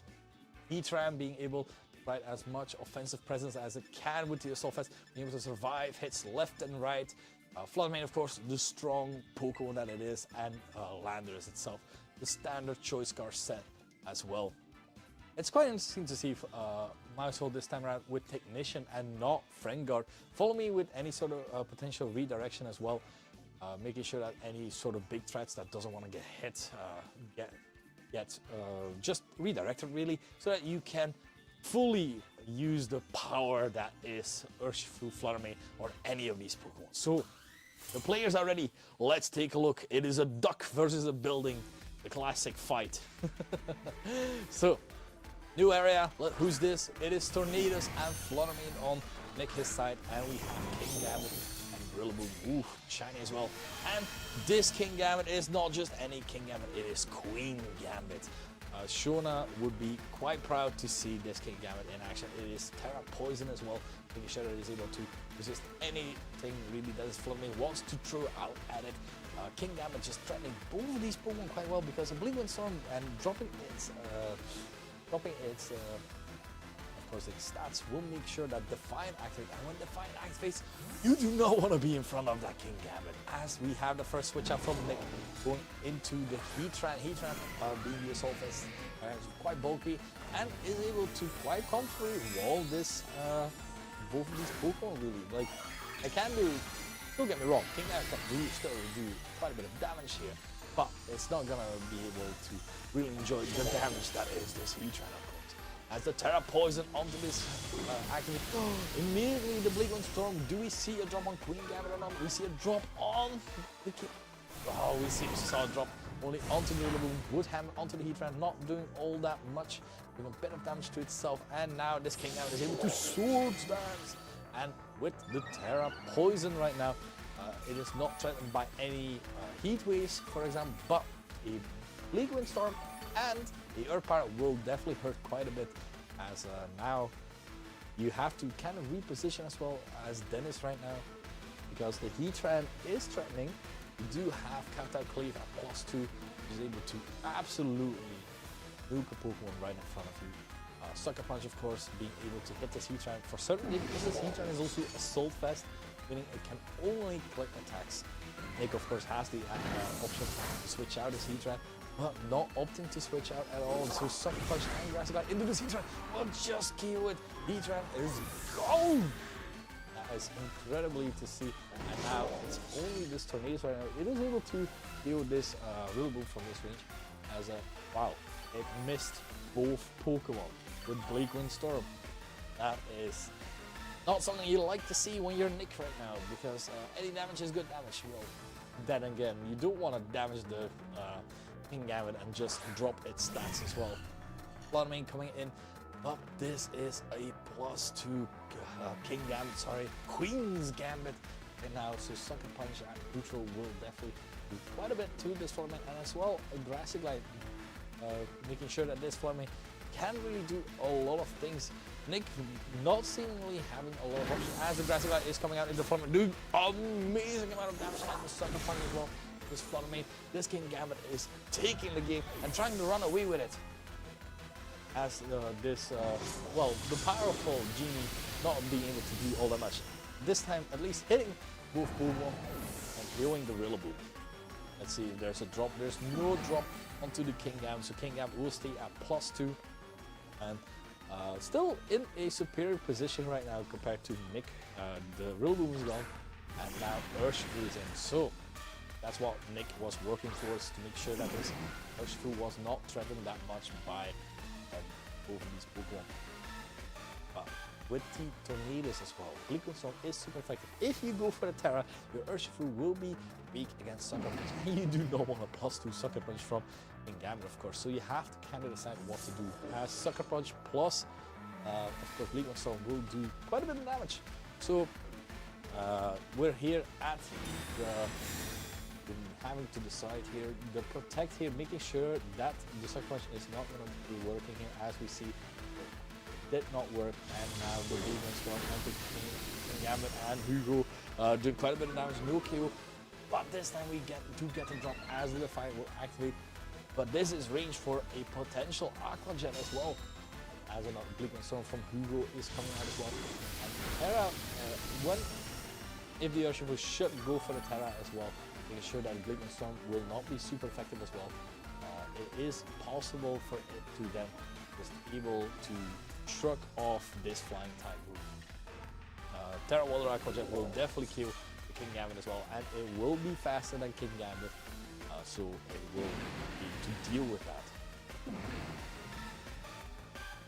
But the amount of pressure that this King Gambit is putting up, because you have to play quite a bit around it, as we can see right now. But Nick is privy to this. He has done this before, and he will do it again.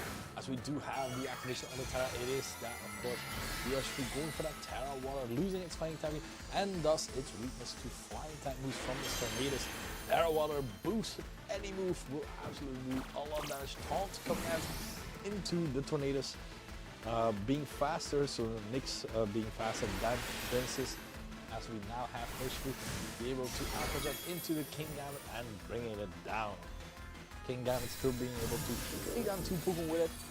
Honestly, not that bad at all. It's now Dennis has to pick a new Pokemon to switch in.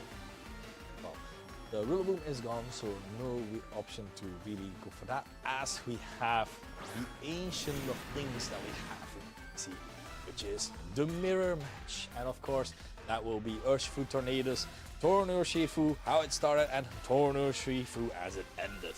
Well, the Terra has already been used by Dennis here. Going for the Protect here, trying to make sure that no Bleakwind Storm will be able to hit him there, as the Tornadoes is going for Bleakwind Storm from Nick's side. Doing a bit of damage to Hugo. Will Hugo be able to survive right now?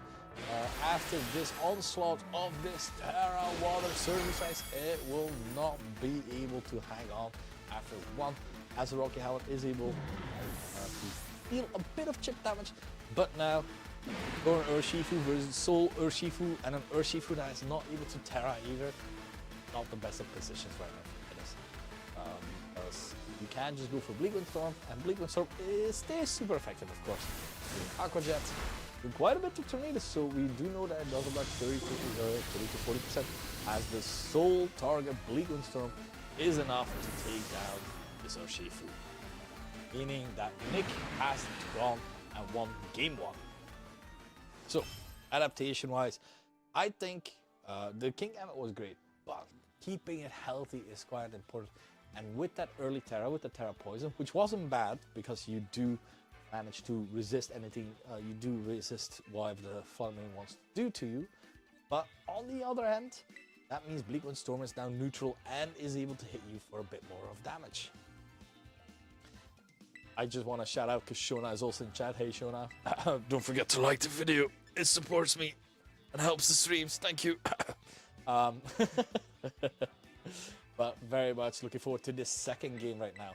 So I think Dennis will adapt here quite well to it. His plan wasn't bad at all. You notice now what Nick likes to bring as well, being Heatran in the back. So just really considering, because like the King Gambit is just such a powerful tool to have, and yeah, Nick is never gonna be able to take this Landorus with him because this King Gambit, even without Define being activated, it threatens a lot. It has a great defensive typing as well. It has good bulk as well. It's just the perfect queen. So let's take a look at what these players have adapted here for game 2. Duck versus Building. The tale is old as time. Support Grandma, and we're back in school, baby. It's Fluttermane and the Tornadoes. Tornadoes being shiny, which you barely know as well, but these two, you can't notice. So Grassy Train being put up right now, immediately again. So we already have seen that Grassy Glide into Fluttermane going into becoming then a Heatran. So I don't think right now that Dennis is gonna Terra because Terra wasn't really used that often, but making sure that its King Gambit is at +2 will make sure that this King Gambit can trump anything onto the field. And we have the immediate Terra. This time from Nick's side, it is going to be that Fluttermane going for the Terra Fairy. Meaning this Moonblast or this Dazzling will hurt. It will do damage. As Tornadoes is not Sucker Punch. Defiled, yeah, it's Sucker Punch. Sorry, I'm trying. My German is the best. As we have Moonblast into the Gambit. That's just a kill! I honestly did not believe that. Wood Hammer into Fluttermane will be able to kill the Fluttermane as well. I'm honestly surprised. So King Gambit being killed by that, of course. No, it is still Fluttermane. I still have to respect Fluttermane. It's just I don't see it happen that often. Being killed in one hit. So right now, both players have lost one Pokemon, but one of these players has lost that Terra option as well, while the other still is rocking the option to go for that. You both have. You have an Urshifu, I have an Urshifu, I have a Monkey, you have a Cloud. That's the game plan right now. And Dennis is able to just Grassy Glide into the Urshifu. We already have seen that Urshifu is able, of course, to go for it here. Maybe Dennis wants to adapt here and go for the double up here, as we have the Terra activated here for Dennis's time around. It is a Terra Water onto the Urshifu, making sure that its water moves are strong and it is no longer hit super effectively by Bleaking Storm. Bleaking Storm doing quite a bit of damage there. As the close combat into the Urshifu will be enough for the kill, so both Terras are used, and now it's only this Rillaboom onto the field, and this Rillaboom went last, meaning Grassy Glide didn't go, but a strong Wood Hammer could potentially kill anything. And we have the Wood Hammer into the Urshifu, and the Urshifu is down! So, going really at it offensively right now, but that was a lot of damage and a lot of HP to take out. And I think, yes, exactly, the Rillaboom is gonna go down. I mean, Dennis only has one Pokemon left, and it is his own Tornadoes. So it's Tornadoes versus whatever is in the back, and it's that Heatran. No! Heatran is able to just shrug off any Bleaking Storms as well, because it is a Soul Fest. Heatran is resisting the Bleaking Storms, and I think Dennis is seeing the writing on the wall. Well adapted here by Nick, going for the immediate choice specs Terra Moonblast here, as Dennis has seen the writing on the wall, and that means our winner is Nick Holmer as well. Well done, Nick, meaning you are now 4-1 guaranteed in top 8, of course, meaning these players are ready to go for that top 8, and afterwards there will be still the Premier Challenge as well. Looking forward to that, but we'll be back soon with the next round, which will be Top Cut, I believe. So, see you guys then.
Hello, ladies and gentlemen. We are back here. We are now at top 8. That means only 8 players are remaining right now for this cut, and we have quite a few interesting ones. One personal friend of mine, Linda from Overloop, being able to bring it all the way back into top 8. He's off against Nick Holmer, who we have seen recently. But let's take a look at Leonard's team. He has Armarouge, Indeedee, Urshifu, Rapid Strike, Fluttermane, Tornadus, and Ursaluna. Quite a mix of the speedy offense plus the trick room option there, which is quite interesting because with the psychic terrain, you can set it up there. You can just make sure that Expanding Force gets more powerful with the helping hand as well. Fluttermane, just powerful Pokemon that you have to have on your team. Every time and time again, it proves itself very strong, as Urshifu is one of those Pokemon that is quite strong as well. Right. And as well, we have the Ursaluna, who works quite well in the Trick Room mode as well. And those Pokemon can actually work as well against balanced teams versus when they decide to go for that Tailwind option. Now, looking at Nick's team, Nick has of course, the Tornadus, the Urshifu, Maushold, Landorus, Fluttermane, Heatran. We have seen this Heatran already with the Assaultfest, which is actually might be an issue there for Leonard, of course, because it is Assaultfest and Terra Grass to boot as well. Meaning any sort of fire-type moves or psychic moves from the Armarouge not doing anything to Heatran. When it Terras, the Urshifu is unable to hit it quite hard with its Water-type moves. And that means you don't have that many options, so you have to dance around this Heatran just a little bit. On the other hand, that's really one thing to deal with, as Maushold is able to potentially follow me as well. And we do have the option of Tornadus being able to rain dance, making sure that any heat wave from this Armarouge does less damage as well. But then, again, boosting the Urshifu. So Leonard will have to wiggle himself out of here, seeing what he will do as the options here, as both these players are quite raring to go as well. Tornadus with the Cover Cloak as well right now, as we see, so no potential fake out, but any sort of secondary effects, meaning if you go up against other Tornadus as well, where you have Bleak Wind Storm from Nick's side, which will not drop its stat settle for Tornadus, which can provide to be useful, especially when both of these Tornaduses have Taunt as well. So depending on who's faster as well, we'll see who gets to move first here. Now, only 9 seconds on the clock, so quickly having to decide here the team. And let's get to it. It is top 8 time, and both these players are ready to go. Top 8. Yep. As now, Lenny versus Nick. Now, so for Grandma in the back, as Nick sends out Fluttermane and Heatran. 2 good Pokemon to start off with, as Tornadus, Urshifu. So the classic late of turn Urshifu is just able to potentially just go for the Tailwind plus Surging Strikes. You already know that the Heatran is able to go for the Terra Grass, but like, what is the other switch in really for this Surging Strikes? You have your own Urshifu, for example, but this Fluttermane slot is not really going to be enjoyed but then again, if we're looking further into the game, the Heatran, of course, going for the Terra Grass means it gets weaker to Bleak Wind Storm as well. So really, Leonard has to kind of decide what to do here. You do have the option to scout out what the option is that Nick wants to go for. Really, as a free Bleak Wind Storm plus Protect does seem rather fine. As Fluttermane is switching out, it's gonna be most likely that Urshifu, I feel. It is actually the Landorus with Intimidate, making sure that any sort of close combat from his Urshifu is not going to be able to KO this Heatran either. As now, the Terra does activate. Activate again. This Nick Homer going for the Terra on his Heatran. Terra Grass commitment, meaning this Bleak Wind Storm will hit just a bit harder. Terra Blast will absolutely demolish this Urshifu, of course, but this Urshifu did protect here, meaning it is safe for one more turn. And now we do see the Bleak Wind Storm being super effective onto the Heatran, doing quite a bit of damage, as we see about 80% there. Terra Blast going into that slot. Nice and well protected there. as now Landorus with the Choice Scarf is a nice option to have, but now Leonard has to really dodge and weave to see what he will do here. You do have the option of just Bleak Wind Storming again and Surging Striking, as the Landorus is Choice Scarf can most likely only go for the... Oh, just an odd Bleak Wind Storm into the Heatran and the Landorus. Oh, Landorus is no Scarf. Landorus is Clear Amulet, my bad. As now the Surging Strikes will be enough to KO this Heatran as well.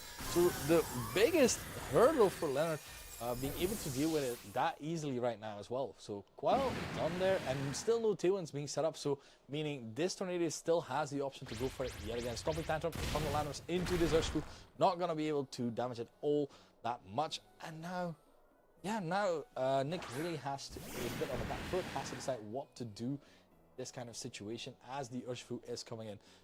Now Leonard does have the option to just Bleak Wind Storm again, since there's no Terra to be used, and Tornadoes is the fastest thing onto the field as well, as Urshifu is just able to potentially switch out with the Indeedee for that Rocky Helmet damage as well. It is not a bad call at all there. The Torn Urshifu showcasing that even if you don't put up Tailwind, it is such a strong lead because they cover each other so well. If you go for a grass type, the Bleak Wind Storm hits there. So it's one of those things where you have to carefully adapt to what the options are here, as Leonard is deciding to switch out to the Indeedee right now with the Psychic Terrain activating as well. Psychic Surge, no more priority moves will be able to be used onto grounded opponents, as Leonard is just going for the Protect here with the Clear Amulet, making sure that it stays safe for yet another turn. Tornado is going for Bleak Wind Storm. Let's see if it does manage to connect onto the Urshifu. It does manage to, and that is not a KO. It's not single target. This Urshifu still hanging on over the close combat into the Indeedee, but the Indeedee is carrying the helmet, the safety helmet. It is rocky. It is hard. It hits hard. Is it enough? And it is enough. An excellent switch there by Leonard, which having just been able to capitalize on the sheer offense of this team right now, and now free to go for a Tailwind and just make sure that his Urshifu is able to outspeed anything that's in front of it as well. Indeed, not really able to hit all that hard right now, but yeah, Tailwind plus Dazzling Gleam seems absolutely fine. Oh, follow me for the potential non-spread, as we do know Landorus has to doesn't have to lock himself, but Floodmane does have to lock itself, and it will be moving before this Landorus, so potentially, well, I would assume the Floodmane would go for a Dazzling Gleam, in all honesty. Want that damage. Urshifu is already chipped. Don't know what's back. That's the issue. That's, of course, the issue that Leonard has played well around, where he has still another Pokemon as an option. You see the Indeedee, so you're most likely to think Armor as well. He is going for the Tailwind. Just 2 support moves being used right now immediately. The Floodmane is going out Bone Blast into the Indeedee. Indeedee will go down, and now Landorus is free to move. He's free to stop the Tantrum, but not really affect this Tornadoes right now. So well read by Leonard here, being able to switch in now Urshifu. Urshifu in the Tailwind. The 2 Pokemon are quite low. Landorus not able to KO it here. You're even able to Rain Dance and just Surge Strikes to make sure that this Floodmane does go. So Nick is already thinking of what can he do next game to really adapt here, because Leonard has played tremendously well, just knowing to scout, when to scout, because that's the scary thing with Urshifu. You can't really protect, you can't play that safe because it goes through protect. So that Heatran had to go for the Terra almost immediately, while the Urshifu was able to just use the fact that it doesn't need to be affected. Stomping Tantrum will now KO this Urshifu, of course, because it is weakened. The previous Stomping Tantrum failed, which means now the power got doubled. Armouche comes into the field, and with the Tailwind up, I believe it is faster than the Landorus. Also, powerful expanding force, making sure that this Landorus is done well. So Nick now has a lot of information what Leonard might be bringing here as well. So trying to see what he can do to adapt here. Leonard, of course, having those 2 options with Tornadoes Urshifu, it's just so strong. It is a strong option, and having the potential to switch in your Indeedee as well for the opposing Urshifu, for example, or even making sure that you have a Trick Room option or any sort of priority moves with Fake Out. So you're just making sure that you are able to get the game plan going that you want to. Truly one of Belgium's finest. He's a good Stella Artois. So, Nick, already considering what the options are here, you do. One of the nice things that Nick has is Encore with the mouse hold. And that is one thing that you have to consider. If, for example, Urshifu Tornadus leads, Nick leads with Tornadus plus, let's say, Flutter Mane, switches out the Flutter Mane, for example, or the Heatran. So Leonard has to scout for a Terra Grass again, meaning you can switch, potentially switching your mouse hold and then Encore the Urshifu when it protected in that turn, which is a very, very rough call to make, but it is a very possible call. That's something that players have done before. So let's take a look at the adaptations from both these players. Has Lenny changed his game plan, or has he stuck to what he knows best?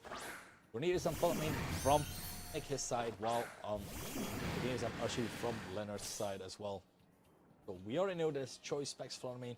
Choice Specs Flutter Mane Terra Fairy is quite terrifying, as Tornadus does have the options here to potentially just go for some damage, because why not? You can just go for Aqua Jet, for example, as we see here onto the field. Aqua Jet with Terra Water in the rain with Mystic Water could potentially do a lot of damage to this Flutter Mane, because Flutter Mane is strong. It is not the most defensive capable Pokemon. And you do have that Terra activation. A beautiful water fountain onto this Urshifu, as this Urshifu gets ready to go for its priority move as well. So we have Taunt from Tornadus, from Nick actually going faster right now than Leonard. So Tornadus not able to put up the rain dance, meaning this Urshifu is without rain, but this Aqua Jet will still be able to deal quite a bit of damage to this Flutter Mane. Doing rightfully half, as the Moonblast coming out into the Urshifu will be able to KO there. Wow, this is a very offensive Flutter Mane there. Urshifu not being able to hang on. Flutter Mane seemingly quite strong, maybe not really invested in speed, but like more into that special attack and HP, because that Aqua Jet still surviving it quite well there, as the Arm Rouge and indeed are in. The possibilities really are dwindling right now, as the Flutter Mane is locked into Moonblast. You do have the Arm Rouge being able to go for a potential Trick Room, as the Tornadus is, but the opposing team Tornadus is able to go for the Taunt, but and again, Indeedee being able to put up Psychic Terrain, making sure that no priority Taunt can go into it. Indeedee switching in, that's all, Indeed, as the battlefield gets weird with the Psychic Surge. Tornadus just going for the Bleak Wind Storm, but Indeedee avoiding, Arm Rouge still getting hit, doing quite a bit of damage. Moonblast can still hurt as well. Moonblast into this Indeedee slot. Indeedee still hanging on, as the Trick Room has been set up, meaning right now Helping Hand Expanding Force is on the field right now. Or a potential Dazzling Gleam if you are a Focus Sash Pokemon, as we do see that the Tornadus is actually Focus Sash as well. So Dazzling Gleam, yep, just to break that. Potential Focus Sash. Flutter Mane will not be able to survive this Expanding Force. It is quite special defensive, but not that special defensive. With Trick Room up, this Arm Rouge Indeedee might actually close out the game, as the next two Pokemon of Nick will have to switch in right now. So the potential of Heatran is actually still there. Heatran does have the option. If Heatran is there, this is looking rather dire. It is Urshifu. That's one Pokemon we don't mind seeing. And it is Heatran, unfortunately. So Expanding Force not really able to hit all that hard. But yeah. And both these Pokemon being already a bit lower as well. Not really the best of options that you have here. Heatran is able to go, for example, for a Earth Power into that Arm Rouge, being able to KO that at any given time. Indeedee potentially has to follow me, but will get KO'd as well in that regard. Heatran just being able to really mess the game plan up from this Arm Rouge Indeedee. Assault Fest Heatran really showcasing what it's made of right now. Last game, when it went for the Terra Grass, not really being able to showcase anything, but now this is looking quite nice. Now the expanding force is going to help. Indeed, going for the helping hand. Let's see if this Heatran might have gone just for the Earth Power or not. We do see the protect from the Urshifu this time around, so let's see how much this damage this does to this Heatran as well. Expanding force, life or boost, psychic terrain, helping hand into a Heatran that has a Soul Fest and is resistant. It is still 30%. You know, honestly, that's respectable. That is very respectable.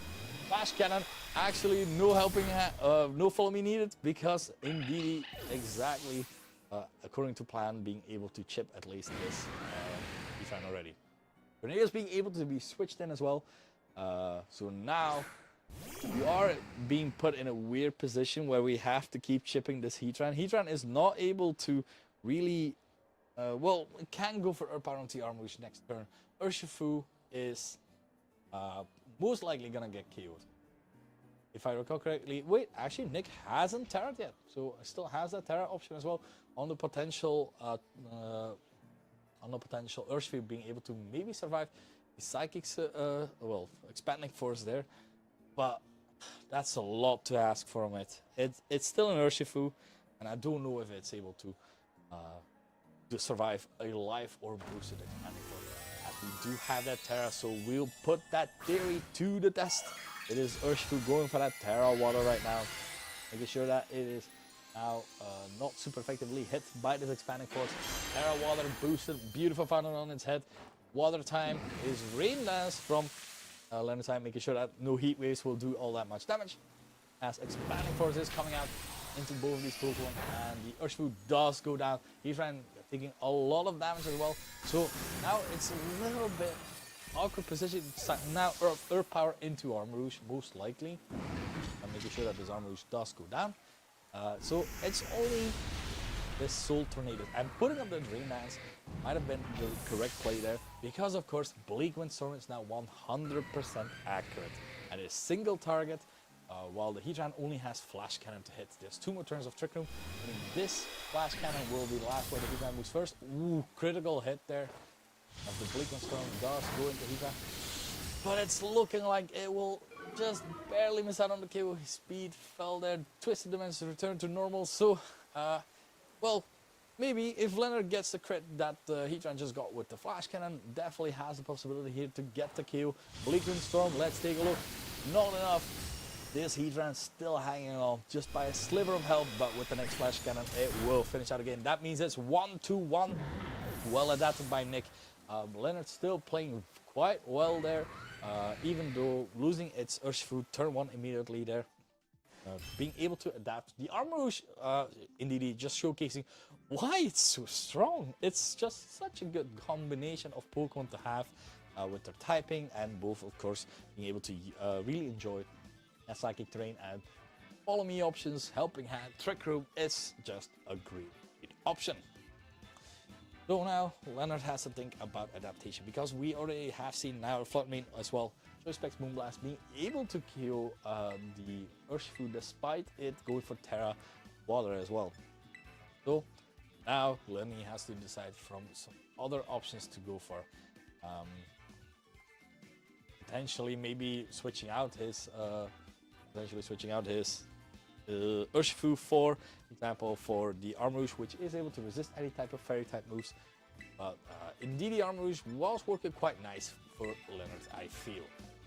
Ursaluna in the back, just making sure that this oh, that's actually not back up.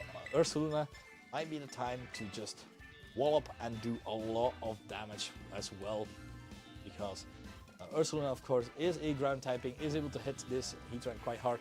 Facade boosted, Facade Guts boosted is a nuke as well, meaning this will hit hard no matter what Pokemon is in front of you.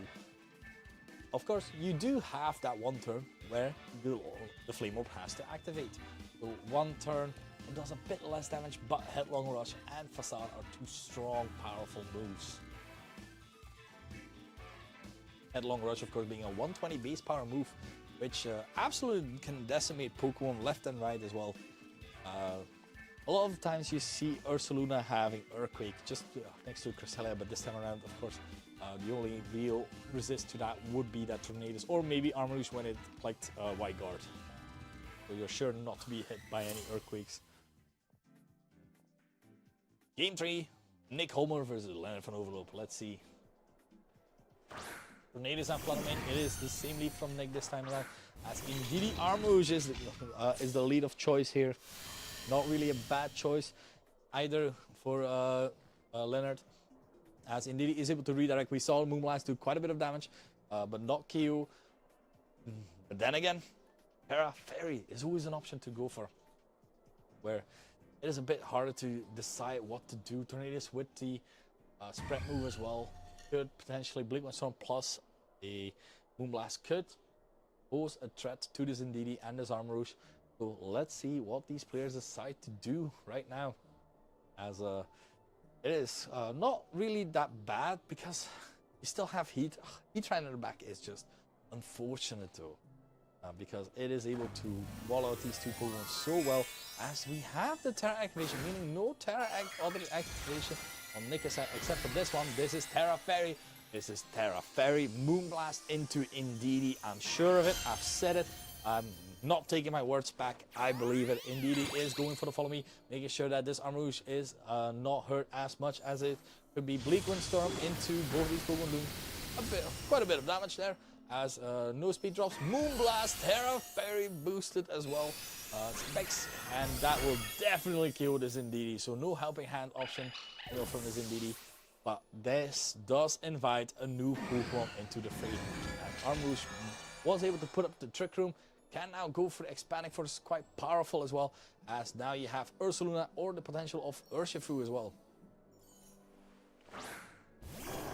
Ursaluna now, of course, being able to go for a Facade, for example, onto the Fluttermane, not dropping its stats or Facade onto the Tornadus. Expanding Force will be able to hit either of these Pokemon really hard. But, of course, a Terra Fairy Choice Specs Fluttermane is quite scary. So maybe considering like the options that are in the back, you have to still be afraid of this, as this can be kept for later as well. A switch out or even just raw staying in and just Moonblasting yet again, because Fluttermane does have the special defense of gods at whopping 135. As the Fluttermane is switching out, meaning some other thing is switching in, this will most likely be the Heatran. Heatran switching in, it is, of course, has that option with the Facade, will be hitting the Tornadus, so breaking its Focus Sash, Expanding Force. Leonard calling this correctly as well. Tornadus going down, Heatran not getting all that much damage. No Tailwind setup from Nick's side either, so potentially a lot of Pokemon can do some things in the back. Ursaluna now being able to enjoy its Flame Orb to its fullest as well, being able to Headlong Rush whatever's in that slot to the left as well. And now Fluttermane being able to be switched in. So now you have to decide what you're gonna do. You can just go for a Headlong Rush here, in all honesty, and just kill whatever is in front of you. You have to decide really. Expanding Force can do quite a bit, but how much can it do? As the Terra activates from Leonard his side, he does go for the Armarouge with the Terra Grass right now, being able to resist any sort of move, like for example the I forgot the word. Thinking Earth Power, that's the word. Headlong Rush into the Heatran is gonna be a whopping KO right now, but now not able to resist anything that this Fluttermane might be shooting at it. So maybe this Terra might have been a mistake, or a defensive tactic for the Shadow Ball, as the Expanding Force is coming in. It is single target onto this Fluttermane. Is it enough for the KO? It is enough. It's a critical hit as well, and that means there's only one Pokemon left on Nick's side. Both players shook hands already. Nick already seeing the light of day. It is Armarouge Indeedee with Ursaluna that somehow is doing again super well in a torn Urshifu landscape. Urshifu coming back in with the Terra Grass right now, really being able to capitalize as well. Facade, well, there's only one Pokemon that the Urshifu can focus down on, and both of these Pokemon can just try and attack every turn again. As Leonard also has one more Pokemon in the back, meaning Leonard will move on to top 4 most likely.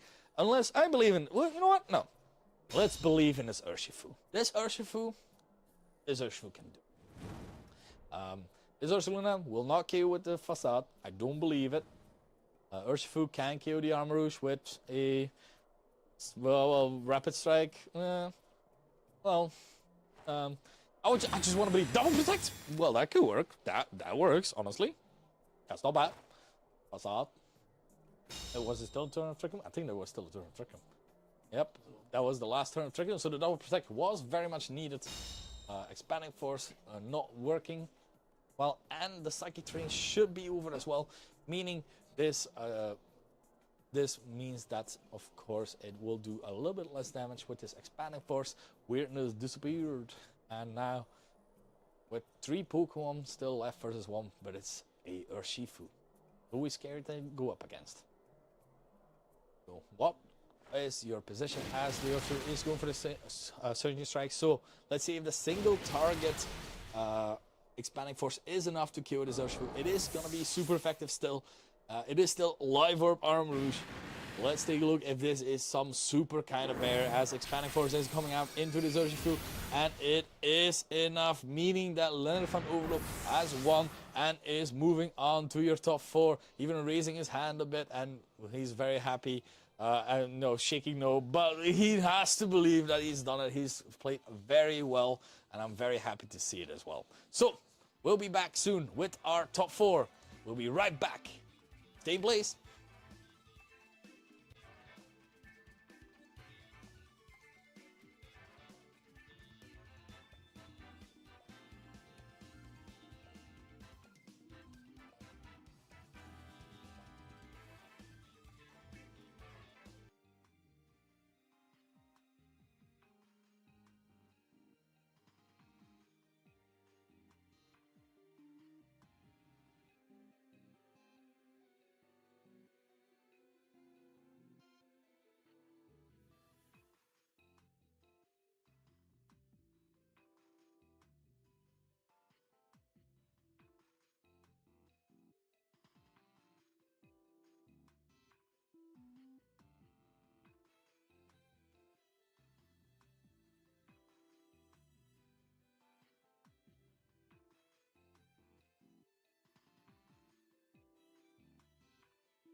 Love life. Hello everyone. Hello everyone. We're here at top 4. That means there's only 4 players left. We have just seen Leonard win in top 8. We also have Akram, who we have seen 2 rounds. But now we have 2 new players that we haven't seen yet. One is Emir Abdulovsky, and the other one being Mark Mullender. So let's take a look at these players. So we have Emir with the Iron Hands, Urshifu, Farigiraf, Ursaluna, Screamtail, and Reggie Drago. It's been a while since I've seen a Screamtail, but I'm very happy to see it. It is actually quite interesting with Photosynthesis, with Safety Goggles, able to set up Trick Room as well, and Encore and Helping Hand here to really try and support the slower Pokemon as well. Iron Hands also quite slow, Farigiraf helping that, and Ursaluna. And then you just have Reggie Drago with the possibility of just going for a Trick Room, and Urshifu, of course, being able to Wicked Blow and kill anything onto the field.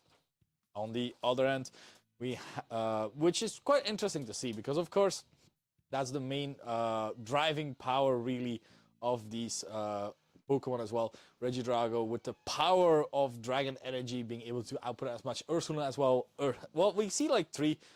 I want to see support Pokemon. There's Iron Hands right there, and Iron Hands is not a support Pokemon. As we, well, Fake Out is nice. On the other hand, we have Mark Mullender. Mark is playing Roaring Moon, Amoonguss, Iron Hands, Arcanine, Hisui, Urshifu, Water, and Golago. A bit more of an offensive team with the Tailwind variant of Roaring Moon, together with Golago, which is always a good combination to have. Arcanine for the Intimidate, of course, and Amoonguss, quite interestingly, to have that setup potential with Golago and redirection with the Amoonguss. Heatran, of course, well, a lot of Pokemon with spread moves manage to go around, but when you are put in a position where your Golago is just freely able to go for a nasty blow, where your opponent is unable to punish it, that can be quite detrimental towards the end of that game, because we've seen it time and time again. Golago just being on the field and just being able to nasty plot, nasty plot, nasty plot. So, very much looking forward to this top 4, but all of these players are absolutely ready to see what will happen. So, yeah, that's really it. I'm looking forward to this, because I haven't seen Screamtail in a while, and it's Safety Goggles Screamtail to boot as well. Helping Hand and Encore. And Nazgul. This is just, I just realized this is just a Indeedee set, but you don't want a priority, I guess, because Farigiraf already stops that with Psychic Terrain, so you don't really need it. But it's the same moveset. Well, no, not Encore. Actually, not. Encore. Oh, there's a Trick Room Pokemon with Encore. It is. Oh. Oranguru, of course. That one uses Encore as well. So, but yeah, quite interesting with Screamtail, because it's mega bulky. Not a bad typing at all with the Psychic Fairy typing. So, let's get into this. I'm not tired at all. We have the Golago shearing on the right and Empoleon on the left, but sadly not seeing any Empoleon right now, so I'm disappointed. As we have Urshifu and Amoonguss. Amoonguss being able to redirect perfectly next to this Urshifu, and Screamtail and Iron Hands. Iron Hands being able to provide Fake Out support, and the nice thing is, when faking out the next and the Screamtail is able to set up Trick Room, the next turn you're perfectly capable of just going, for example, for a Encore with the Screamtail onto an Urshifu if it went for Protect, or the Amoonguss. So right now, Mark doesn't really have the option to Protect because of that fear of the Encore. Potential could also be to just, you know, not do that. And Terra Grass as well. This Amoonguss is not going to be sporing anything on this field right now. So Fake Out into the Urshifu seems rather okay right now, as we can put up a Trick Room as well, making sure that this Iron Hands will be one of the fastest things on the planet, as Golago is actually being switched in. Golago, of course, being able to make sure Fake Out does not affect it. And on the other hand, there's Iron Hands not really, well, is able to Wild Charge at least, but also not being able to be redirected anymore by this Amoonguss because of its Terra Grass right now. A very wise choice, as the Heavy Slam is coming out into the Amoonguss, seeing that the Amoonguss might be the threat here, going for a bit of damage there as the Amoonguss tries to spore. Unfortunately, Iron Hands, being the beautiful grass type that it is, is now able to just not be affected by it. Trick Room has been set up, meaning this Iron Hands is on the field, and Mungus can be locked into, technically into Encore, but Mungus being so slow will most likely be the slowest thing onto the field, meaning that it doesn't really, it can go for other options, it can go for palm buffs just to get that little bit of chip damage as well. We have the switch out from the Iron Hands actually into the Ursaluna right now, trying to activate its Screen Tail. Not affected, of course, thanks to its safety goggles, as the Screen Tail is able to Encore this Amoonguss right now. Amoonguss wanting to try and see if it could trap something in the back, as Golago is now able to Nasty Paw, and this Amoonguss is now set in stone. It can only use Spore right now, and both of these Pokemon are unaffected by it, meaning this Teddy's about to go ham. It's Cocaine Bear. As right now it is a plot, it now has a boost thanks to its Guts, and you have Screen Tail as well, who is able to Helping Hand. It can, those little things, it calls arms, it's helping there. It's just making a little clappy clap, making sure that this Ursaluna can wreak havoc left and right as much as it can, because Facade and Headlong Rush are two amazing moves right now, making sure to be able to kill anything right now what's in front of it as well. So not really a bad option right now. So yeah, in this position where the Trick Room is up, Mark really has to try and alleviate the amount of damage that he can get. So trying to find the option out. Amoonguss being switched out as well. Right now, Iron Hands coming in, meaning now you have another fake out supporter as well. So potentially another turn of Trick Room could be outstalled there. As the Terra on the Golago is activating, it is that Terra Dragon, of course, making sure that Headlong Rush will not be super effective, but this is Guts boosted single target Helping Hand. Oh, Headlong Rush, I don't know if anything can take this, as the Helping Hand goes into Teddy, meaning Teddy. Oh no, wait, it's Earthquake. It's Earthquake? Wait, it's Earthquake? And let me check the... Yeah, it's Headlong Rush and Earthquake. Wow, and the Golago just fainted. It's gone. It's dead. As yeah, Iron Hands also fainted. So what do you do against this? This is there's still 2 more turns of Trick Room. Teddy is burned but very powerful, as Screen Tail was able to survive the Helping Hand Earthquake, of course. As now Amoonguss is able to switch in, but Amoonguss is not really able to provide any sort of support really. As Urshifu is being switched in as well, and Urshifu, yeah, Urshifu is unfortunately not really able to hit really hard in this situation, because of course Trick Room is up, meaning this Teddy will go first, meaning Ursaluna does seem likely to have this game in the bag right now. Amoonguss not really being able to threaten anything, because that's what Amoonguss tends to do.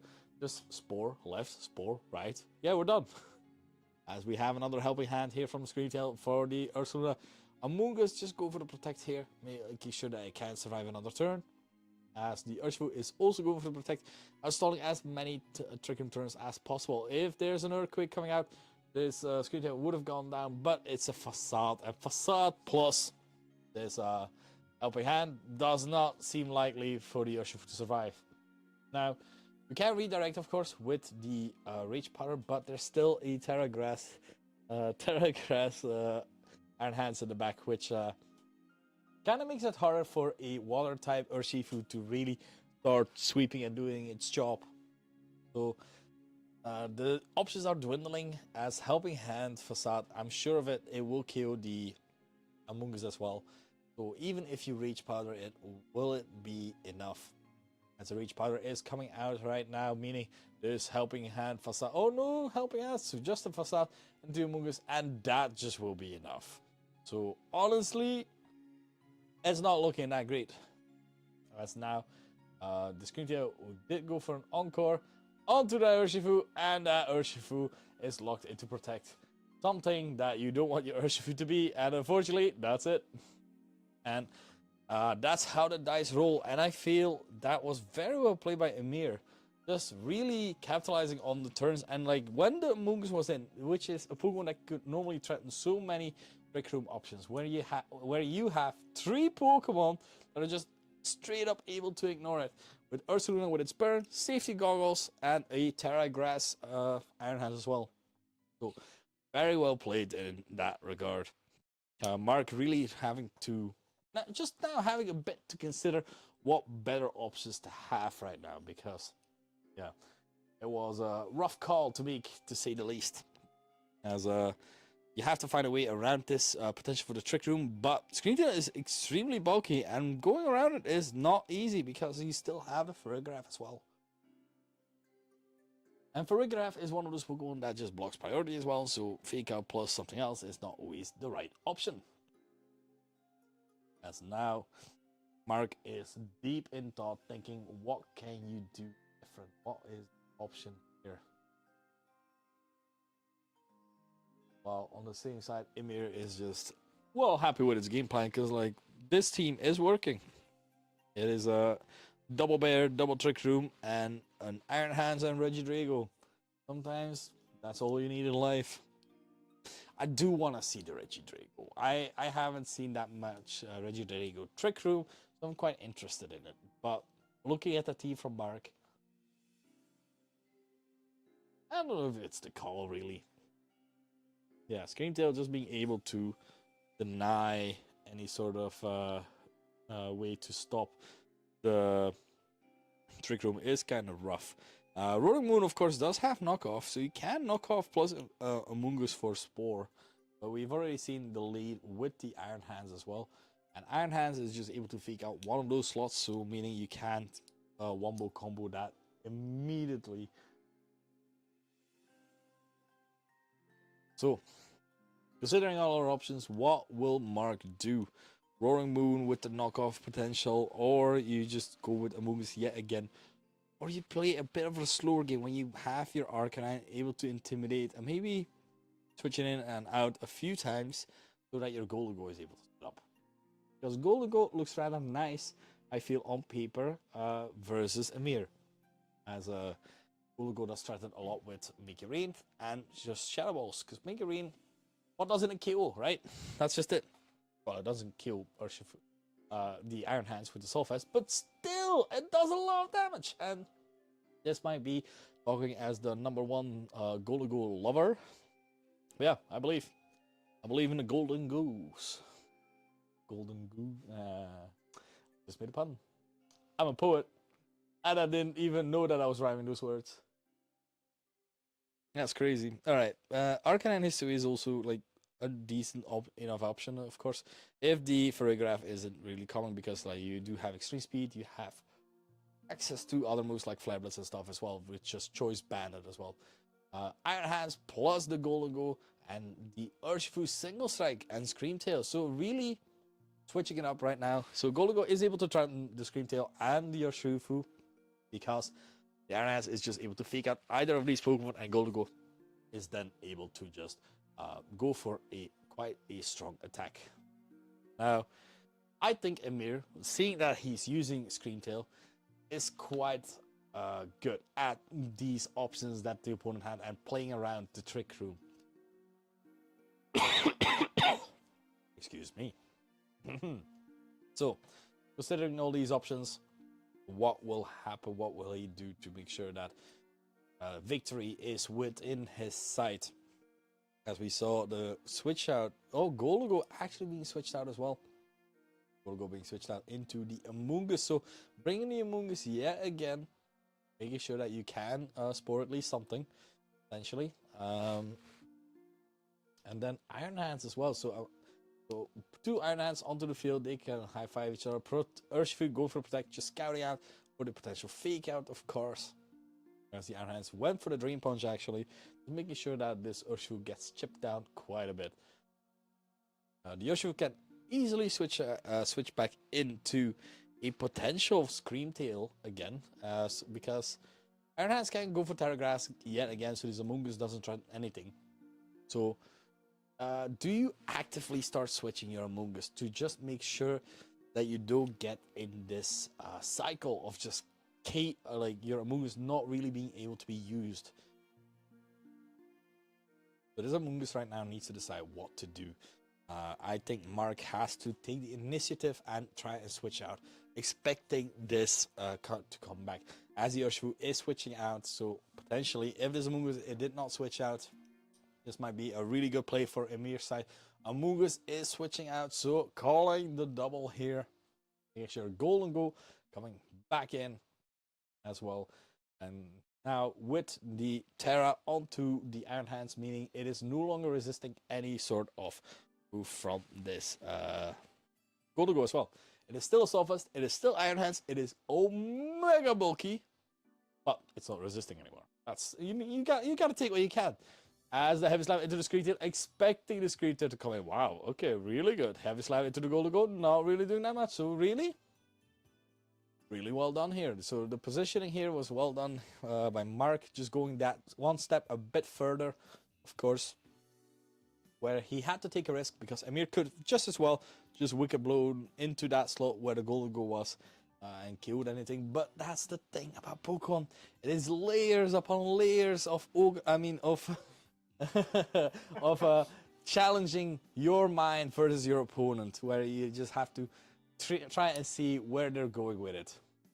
That was a funny joke, wasn't it? Yeah, I liked it too. Okay. Anyway, Golden Go now being onto the field, it has the potential to just go for Big Ring, making sure that there's no Trick Room set up, and Scream Tail is going down, which is exactly what this Golden Go wanted. Of course, Emir does have the fast option of the Urshifu still, as the Iron Hands is going for the Drain Punch into the opposing, well, the Iron Hands from Emir, showcasing that it's a bit faster here. I was Wild Charge into Golden Go, and quite a bit. Golden Go almost falling over and tipping over, but still hanging on. As now, in these positions, I feel like Mark played extremely well because, yeah, again, Emir did not have a lot of switch-ins for that Make-It Rain. That's why I said from the beginning, and I believe in those words, and so did Mark apparently, because he's listening to me somewhere deep in his heart. Iron Hands, of course, on Mark's side, is able to threaten his Urshifu with a Drain Punch. We've seen already the previous Drain Punch do quite a bit to Iron Hands. He's still going to be able to hang on. We'll go at -1. Do you really call the Protect on the Urshifu or not? Because Ursaluna can't really be switched in. You want to keep your Fake Up potential. And you certainly want to keep your options against Amoonguss as well, because you know Amoonguss is in the back, and you don't want it to just be able to annoy you. So that is exactly what Emir is going to do. Amoonguss being switched in again for Mark, making sure that any sort of Wicked Blow will get met with a Rocky Helmet as well. And Teddy being able to be switched in means that it's Ursaluna time, and Ursaluna with the Flame Orb will activate, and that means its Guts ability is back on the field. Drain Punch into the Urshifu. Well played by Emir there, just knowing that Mark wanted to capitalize onto that Urshifu, and now there's a Teddy Bear onto the field, which cannot be spored, and is quite powerful at that.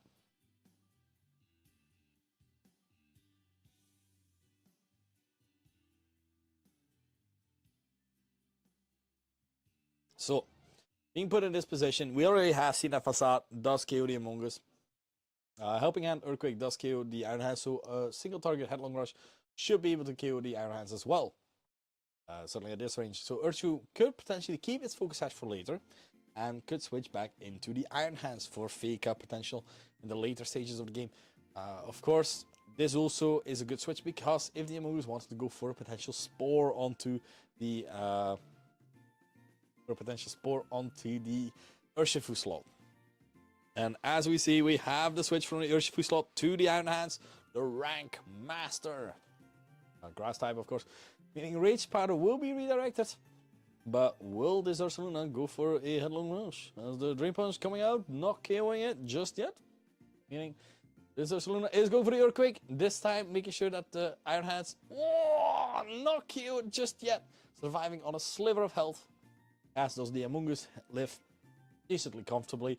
As they did manage to kill their own Iron Hands, unfortunately. And now a bit more information as well. We know that the Iron Hands from the opposing side from Mark is faster than the Urshifu, meaning you can potentially just go for the Rage Powder with the Amoonguss and Drain Punch into Teddy. As Teddy is able to take a double knockout, actually, maybe not. What do you do in this situation?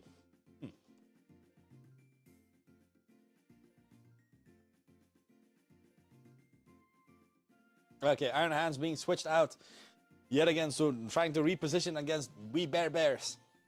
As the Golago is being switched in, so potentially for a Facade or maybe just the Earthquake. That's possible, I don't know. As Amoonguss is going to Spore into the unfortunate Protect there, as the Ursaluna is actually the slowest thing onto the field. Meaning this Earthquake will absolutely decimate both of these Pokemon. We know that Iron Hands is still in the back, meaning this Protect that Urshifu just used now has less chance to get this Protect off as well. And I believe we haven't seen the last Pokemon from Mark yet. So, 2 last Pokemon, let's take a look what it is.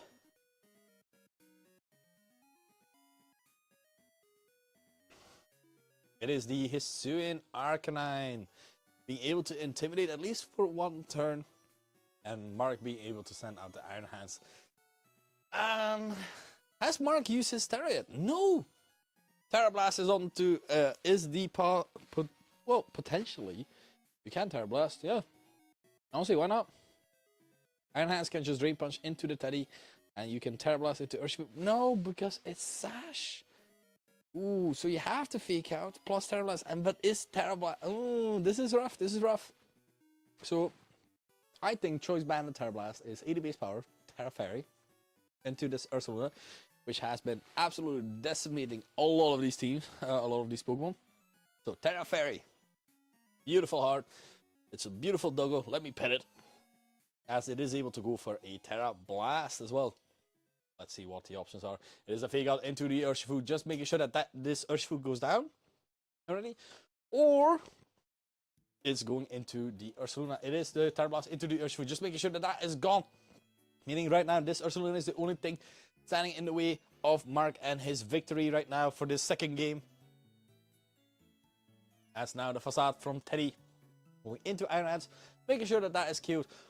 I just recalled, yeah, you can't Headlong Rush that slot because then you'll drop your stats as well. So, if Teddy is able to survive, I think he's able to win as well. He's at -1, he's still Guts boosted.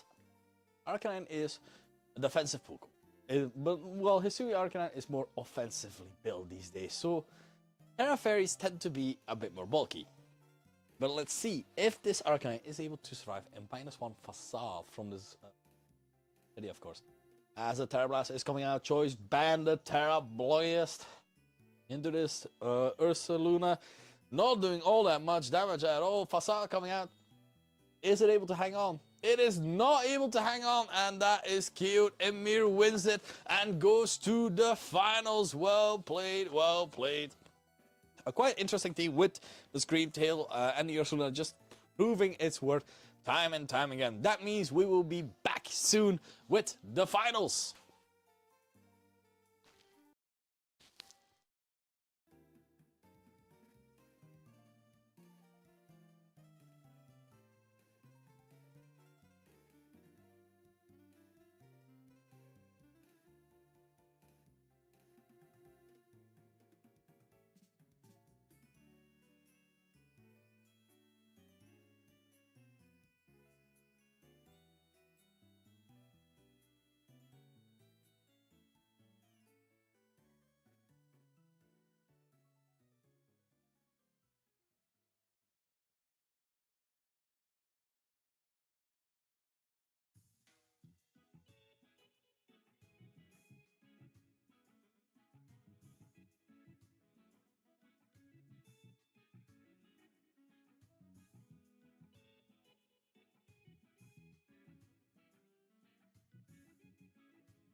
Hello, ladies and gentlemen. Wait, am I? Okay. We are now here at the finals. That means 2 players are deciding who gets to go home with 50 MSS points and a few prizes, and who gets to be second place and get 40 points. Both are quite incredible feats, to say the least, and I'm very much looking forward to that, because we just saw Emir win with a quite interesting tech with the Screamtail and everything, which is definitely one of the things that I did not expect to see today. More surprisingly, his opponent is Leonard van Overloop, which I made his team. Well, he chose his own team, but I improved some EVs on his Pokemon. But he's playing incredibly well, as we have seen in his top 4 match. So let's take a look at his team as well. We have seen both of their teams, Armarouge and Didi. So both do have that Trick Room option, so, and both are ready to rumble. So yeah, the players are ready, set to begin. We have seen both sides do have an Ursaluna, so we have a crowned Ursaluna we certainly have an Ursaluna that is gonna win, and it's again a match against Water Urshifu versus Dark Urshifu. So we're guaranteed to have 2 bears in with the final title. So let's take a look at the options here that these players can do. Iron Hands. So on the one hand, Leonard does have the option with Armarouge going for an Expanding Force next to Ndidi, just to be able to absolutely nuke whatever slow Pokemon Emir has in front of him. Of course, Armarouge being able to carry Wide Guard means it is able to make sure that Dragon Energy is no longer able to hit him, as it is a spread move. Then we have Urshifu Water, which is just a nice Pokemon to have, because it is able to hit anything really on Emir's side, unless it's that Iron Hands, of course, which is able to Terra into a Grass type at any time. So, final match, final thoughts. What do you? You've been my companion throughout this whole day. Do you have anything to say for this final match? Good luck to both players, he says. So that is a sentiment I will share as well. So let's take a look what the plays will be, because we have seen both of these players just play excellently as well.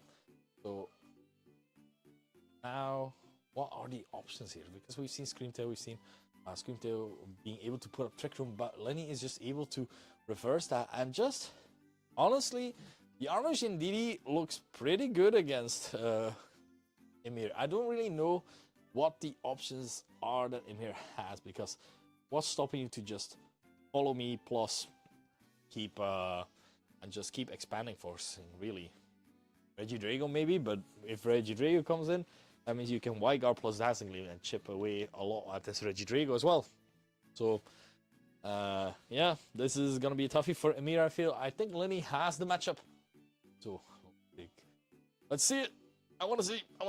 I'm tired, alright.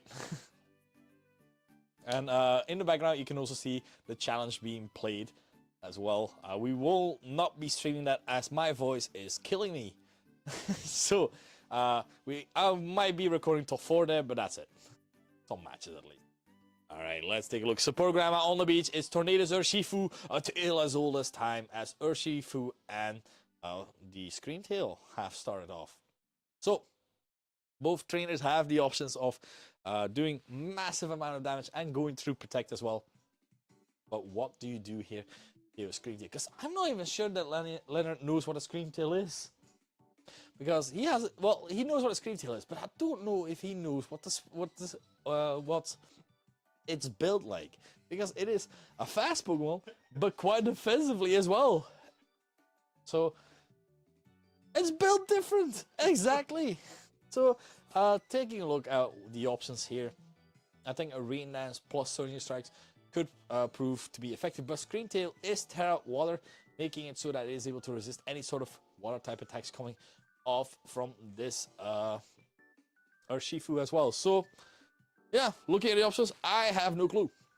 And it'll be Farigiraf, so going to block the anti priority moves here, meaning that this meaning that Tornadus is no longer able to go for taunt because of the Armor Tail. Terra Water on the screen there. This is an incredible defensive play, trying to make sure that this Trick Room will be set up. Tornadus just going for the Rain Dance, not even going for the potential taunt here, meaning this Urshifu is able to go for the Surging Strikes. It is going to be the Farigiraf slot, meaning it could potentially kill this Farigiraf completely. We do have 71 HP remaining, but the Farigiraf, luckily enough, has its own Citrus Berry, being able to make sure it is able to hang on for just a tad longer. As now, with the Screen Tail, with the Terra Water, has the option to go for its own Trick Room. So now, not a bad option at all. The Screen Tail is able to go for a potential Encore as well, to make sure that this Tornadus keeps going for the Rain Dance.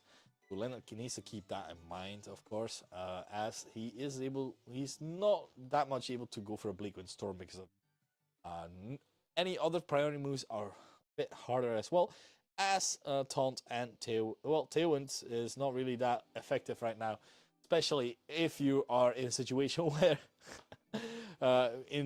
where Trick Room is up. So I believe that Tornadus will be switching out, and the Urshifu is honestly fine to just go for another Surging Strikes, I believe, as the Farigiraf is Psychic, but it's a Farigiraf. I don't respect it, I'll be honest. Farigiraf going for the Psychic onto the Tornadus, so Tornadus staying in actually, and the Screen Tail also going for Dalian, just making sure that trying to make sure that this Tornadus might go down or just a bit more chip, as this Tornadus just is able to go for a Bleak Wind Storm, just chipping, just going for the anti-raid. Oh yeah, you might Encore me, but I don't mind. That's just another turn of Trick Room that is gone. So excellent play there by Leonard, just making sure that he is able to Bleak Wind Storm, and now you are being put in a position where Surging Strikes is no longer an option, because let's be honest, Encore is bound to happen to this Urshifu.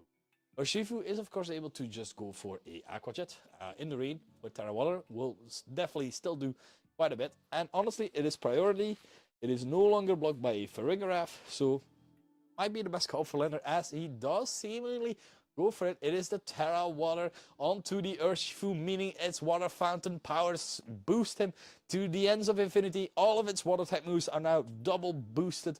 In the rain, boosted as well, and Mystic Water as well. Helping Hand here, trying to make sure that there is a potential for a KO here, as the Aqua Jet coming out from this Urshifu in the rain. Let's see how much this does.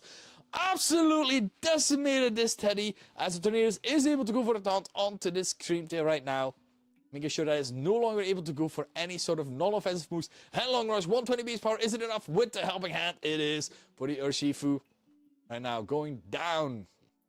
And honestly, this is not a bad situation to be at all. This Urshifu took a lot of damage, and now with the Flame Orb, it will continue to take damage as well. Its attack stat will be boosted till infinity, but I feel this is a worthwhile trade. One Pokemon down on Lenny's side, but one Pokemon also down on Amir's side, but the Ursaluna also being quite low. And now with the next Ursaluna, with his own Ursaluna, he's able to potentially turn either of these Pokemon as well.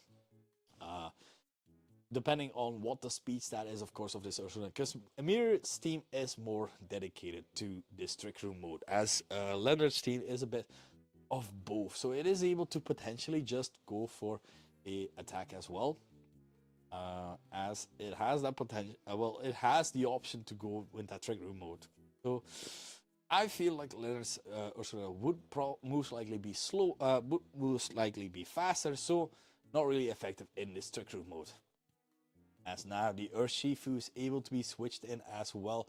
The Facade coming out, meaning this Ursaluna from Leonard's side is able to do freely what it wants as well. So if it's able to take down the Ursaluna on this side, on Amir's side, that means this Ursaluna is now suddenly the slowest thing on the field.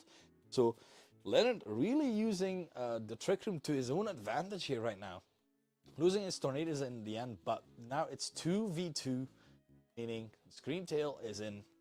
Scream Tail is definitely too fast. It has Encore, Helping Hand, Trick Room, Dazzling Gleam, and Indeedee with the potential to redirect as well. So, and Rocky Helmet. Rocky Helmet will make sure that even if this Urshifu does not go down, The Rocky Hammer will make sure that it does because of all the contact moves that this Urshifu has. So, this is well played by Leonard. Man, I should stop being a non-believer in him. But this Leonard might be the first Belgian to win an MSS within Belgium. Helping hand Screamtail, making sure that this Urshifu is going to be able to do some damage as the Ursaluna does go for Facade, but this time on the Screamtail, predicting maybe a protect from the Urshifu. Screamtail immediately going down. No follow me from the Zindidi, meaning the Zindidi is actually just able to go for Dazzlingly because it is 4 times effective. It is not built for offensives, but it's 4 times effective, so it's super duper effective actually. Focus Sash will be used as close combat into the Ursaluna. Will manage to take it down, but now, yeah, wait, no, I'm trying to think. Is Trick Room still on for a turn or not?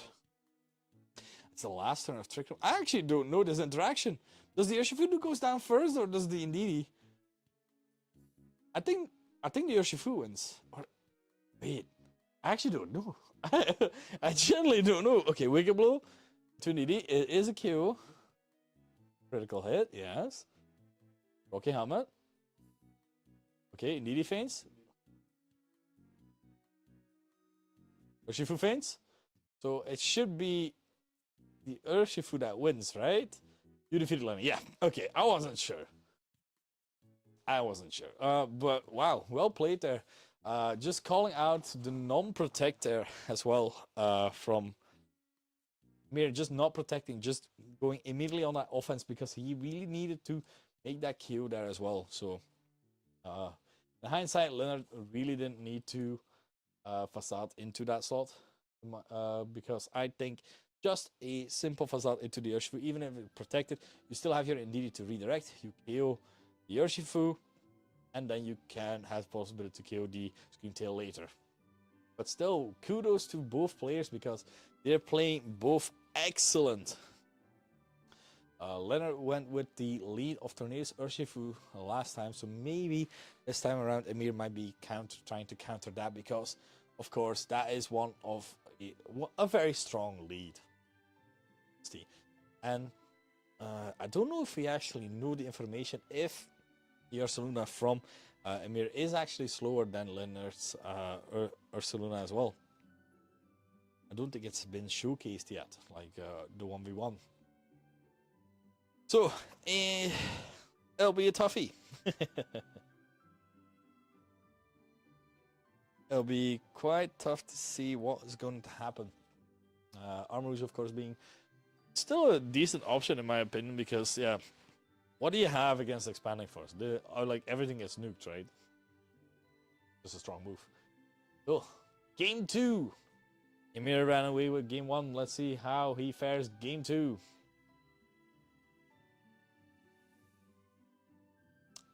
I'm really trying to not be biased, but I kind of want Leonard to win as a Belgium, but but Emir has a freaking cool team though, so but Leonard is playing. Yeah, no. As the Iron Hands now being switched in, meaning it is fake out time. Now to potential Urshifu Water. Tornadoes itself is Cover Cloak, meaning it cannot be affected by secondary effects there. But yeah, Iron Hands being in a prime position really because you don't really have a lot of options to hit those Iron Hands. Or the Screamtail Terrace or the Iron Hands Terrace.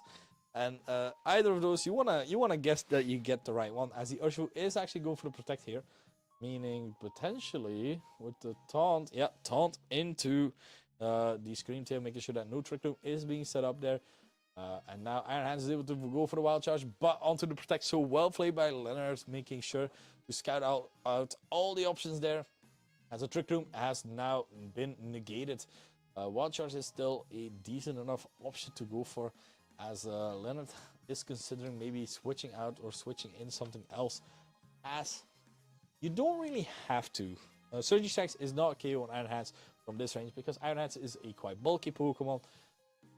So considering all these options, maybe Leonard might be thinking of switching something in, but what do you switch in? You don't want to switch in Indeedee because that'll be too passive. You can switch in Ursaluna, however, onto this Wild Charge.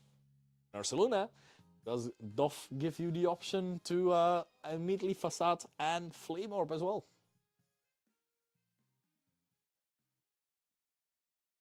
So Urshifu is being withdrawn. Let's see if it is the Ursaluna. It is the Ursaluna. So did Amir make a play around this or not? Tornado's going for the Rain Dance, trying to make sure that his Bleak Windstorms will hit as well. Rain away as Dazzling Gleam is being used. Tornadoes and Ursaluna get a bit of chip as a wild charge from the Iron Hands into the Ursaluna, not affecting it, meaning it's Gutson time. Flame Orb is there, and now a strong Facade or even Headlong Rush can deal a massive amount of damage to both these Pokemon. Of course, if you go for the Headlong Rush onto the Iron Hands while it goes for the Terra Grass, that will not be able to KO it. A Facade will do decent damage, but it will not KO it. So maybe just focus. And do you need to focus down on Scream Tail? Scream Tail can only use Dazzling Gleam or switch out. So yeah, I'm trying to think of the options here that Amir has here right now. Do you go for the hard call of the Iron Hands just not terraing and just going for the Wild Charge, or for the Dream Punch?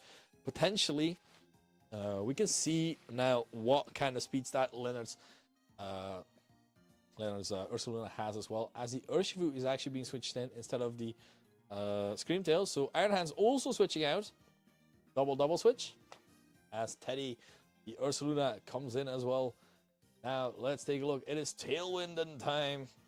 Tailwind with the Ursaluna from Leonard on to the opposing end. Facade boosted. Let's see if this is enough. It is not enough for the KO, but now with a Tailwind up, you can just Bleak Windstorm plus another Facade onto this Urshifu slot. So this is looking really good for Leonard right now. Being able, having been able to deny any sort of Trick Room, and then being able to be the fastest thing onto the field as well.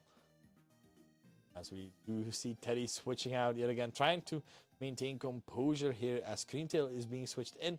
Maybe potentially going for a potential Tailwind afterwards, as Bleak Windstorm puts the Urshifu at just 1 HP. Will it drop the speed? Doesn't drop the speed. Close combat coming in. Ursaluna will go down. Ursaluna is quite fast, but not max speed Urshifu fast. As this Urshifu does lower its own defenses, but it doesn't really mind because it's Focus Sash, of course, and it's at 1 HP. A breeze could knock this Pokemon out, and a breeze might be coming as, of course, Bleak Windstorm is imminent, and it is 100% accurate as well. Leonard is able to send out Urshifu now as well, being able to potentially threaten this. Well, Scream Tail not really, because Scream Tail can just go for the Terra Water as well. So I'm trying to consider here the options here. I think you just taunt the Scream Tail and you just go after the other Pokemon. You're in the lead. You're doing fine. Urshifu switching out here. So let's see what the potential switch in here is. It is gonna be that Ursaluna here, not at a lot of HP, but let's see what Leonard might be thinking of doing. Could potentially go for the Terra Water into the Scream Tail with the Surging Strikes. Of course, Scream Tail does have the option to just have the defensive typing of water as well, being able to resist anything this Urshifu might be throwing at it, as we do have the double Terra Water. It is one of the superior typings to have defensively and offensively as well, if you're called Urshifu, of course. And now with this Terra Water and this cute little face, it is certainly able to take these hits quite well, as the Bleak Windstorm is going into these Pokemon. Scream Tail taking a bit of damage, but how is the damage looking from the Surging Strikes in the rain, Mystic Water, and Terra boosted as well? And one. Ooh, that did only 30. No, that's not gonna be enough. Wait, actually, for the wait, this might, if it's a high roll, no, barely misses out on the Q, and now Scream Tail is able to put up that nasty old Trick Room. Oh no, go for the Dazzling Gleam. Oh, for the potential taunt that might have come as well. So I don't really know. Not a lot of options here. You can't fake at the Urshifu. Urshifu can just protect. Tornadoes doesn't really care, so you can't just keep going for Bleak Windstorm. So I think Amir is seeing the writing on the wall in this one, because it's looking kind of tough here to come back from this. While Leonard is playing immaculate and great as well. Playing the left-hand side here with Urshifu, just trying to guarantee his win ratio. Because even if Trick Room was set up, Urshifu still had the potential to go for Aqua Jet. Tornadus was still alive. And most likely, he has another Pokemon in the back that can deal well with Trick Room. Urshifu just going for a protect here as we have the Blade Windstorm coming out. Screen Tail will go down and a critical hit on the Iron Hands as well. Dropping its speed even more. Oh my god, that's broken. It's not even that fast, but still lowering your speed. Secondary effect, it still happens. This Schoolyard got a bit tougher as the Wild Charge coming out onto this Tornadus. And that will kill this Tornadus, unfortunately, for Leonard. So that means Leonard still has to bring out his last Pokemon. But on the same side, there's also one more Pokemon on Emir's side. And Emir has a 1 HP Urshifu. On the other hand, Leonard has an Indeedee. And that Indeedee is Rocky Helmet as well. So this is not looking too bad for Leonard right now. Now, we already have seen the interaction of Rocky Helmet and, of course, if you're the last Pokemon standing, you will lose. So Leonard has to decide here what the best option is. You have chipped this Iron Hands quite a bit. You can't just go for Dazzling Gleam plus Surging Strikes is what I feel like. There's no rain anymore. But Surging Strikes plus Dazzling Gleam, that has to be enough for this Iron Hands, right? You are Terra Water, I believe. I'm just gonna say it outright, I believe. Indeed, going for the Follow Me, just making sure that it is able to redirect any sort of damage that might be coming into the Urshifu. Wicked Blow from the opposing Urshifu, as now Surging Strikes, hopefully KOing this Iron Hands, because if not, this Iron Hands might be walking away with the game. Rocky Helmet, Urshifu fainting now, and now got the whole option. Surging Strikes, Terra Water, Mystic Water, is it enough? This Iron Hands, oh, that's looking like enough, if I might say. And one more hit, one more wallop for this Urshifu, and the Iron Hands is down. Brian Hands is down. Goodbye, Brian. And that means it's time for Game 3. Both players have seen what the other might be throwing at them. And now you have to consider all those options and all those plays that were made. And you have to try and see what the best course of action is. We have seen that Leonard just went with the same option of just Urshifu plus Tornadus, which is a very strong option, especially when you're able to taunt the Screen Tail, just denying the Trick Room. And Emir is still playing quite well outside of Trick Room, still proving that his team is quite threatening as well, because it has a lot of bulk as well. So a lot of things to consider here, what these players will bring. I'm definitely looking forward to what these players will bring. As yeah, I still haven't seen Regidrago. You know what? I want to see it. Give it to me. Give me the Regidrago. I'm asking politely. As we have to consider the facts. Farigger, maybe Screen Tail is not the best Pokemon to bring in this situation. Maybe rather than Scream Tail, you rather have the Farigiraf. Farigiraf does block priority. It can be put to sleep, but there's nothing really that can put you to sleep on Leonard's side. So considering that, I think Farigiraf is a good choice. Farigiraf together with Iron Hands is honestly doing so much work as well. Iron Hands plus Farigiraf feels like is so solid, because we've seen Terra Water, Rain boosted Surging Strikes, not KO this Farigiraf either. So the options are Farigiraf and Regidrago. And it's time! I want to see this Regidrago. Yes. Yes, do it for me. Do it for me. You gonna bring the Scream Tail as well? Thinking about it, Amir. Thinking about it. Of course, if Leonard leads the same thing again, I'm trying to think. If Leonard leads the same thing again, what's stopping him from just close combat again and Bleak Windstorming? Because he doesn't really mind the Trick Room, I feel.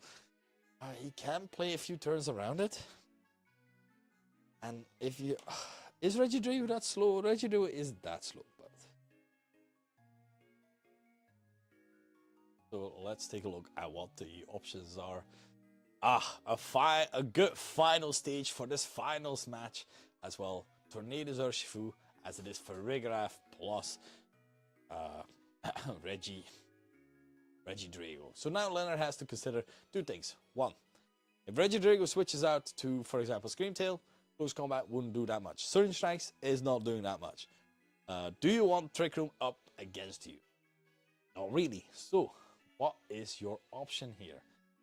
Regidrago, if untouched, it can absolutely do massive amount of damage with Dragon Energy, which is adjacent to its HP. The more full its HP, the more damage it does as well. Which makes it a 200 base power move, if I recall correctly. As Tornadus is being switched out, actually. So let's take a look. It's this Ursaluna. So Leonard might be deciding on just fully close combating onto this Regidrago, doing a lot of damage. It's on half, but Regidrago has quite a high defense stat.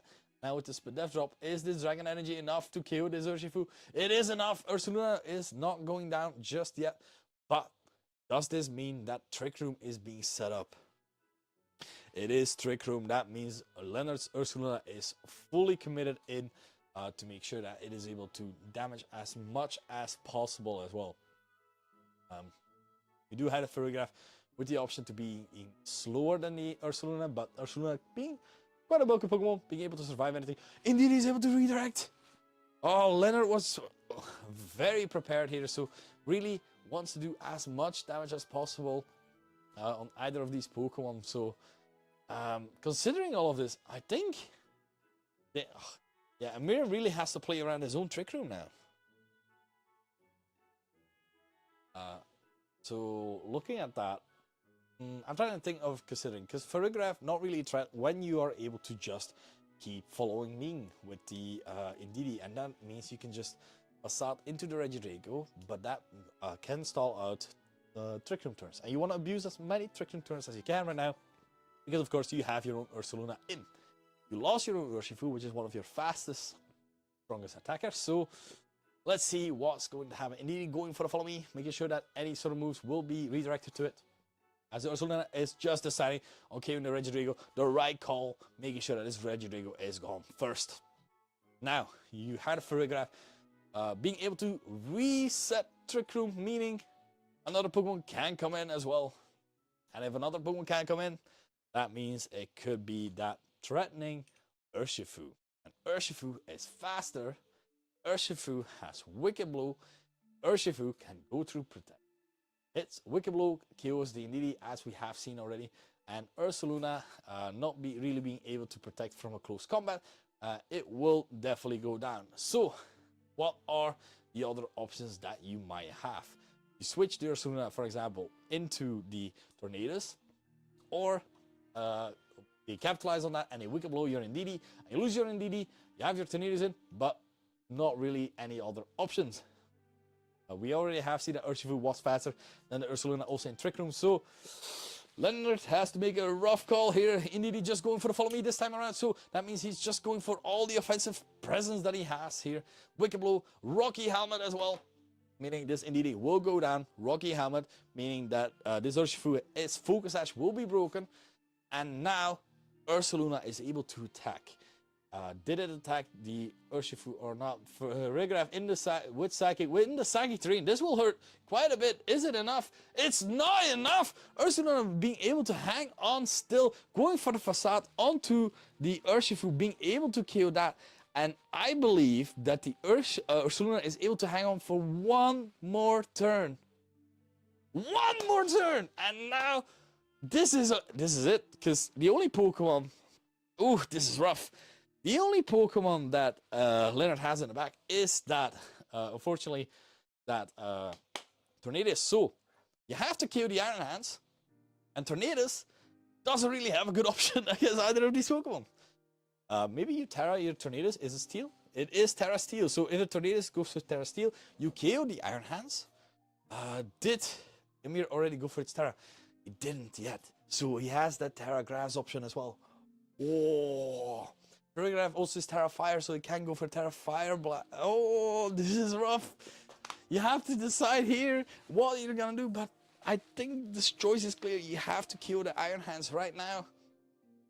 As we do have the Terra activation, this time from Leonard's side, it is gonna be that Tornadus going to that Terra Steel, trying to make sure that it can survive a Psychic and a Terra Blast possibly here.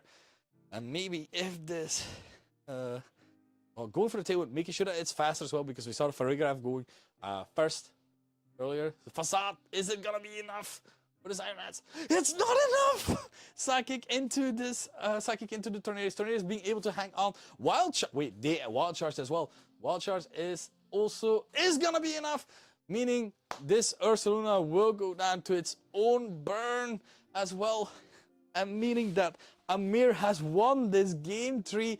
Excellently played here by both players. This was a truly amazing match to behold.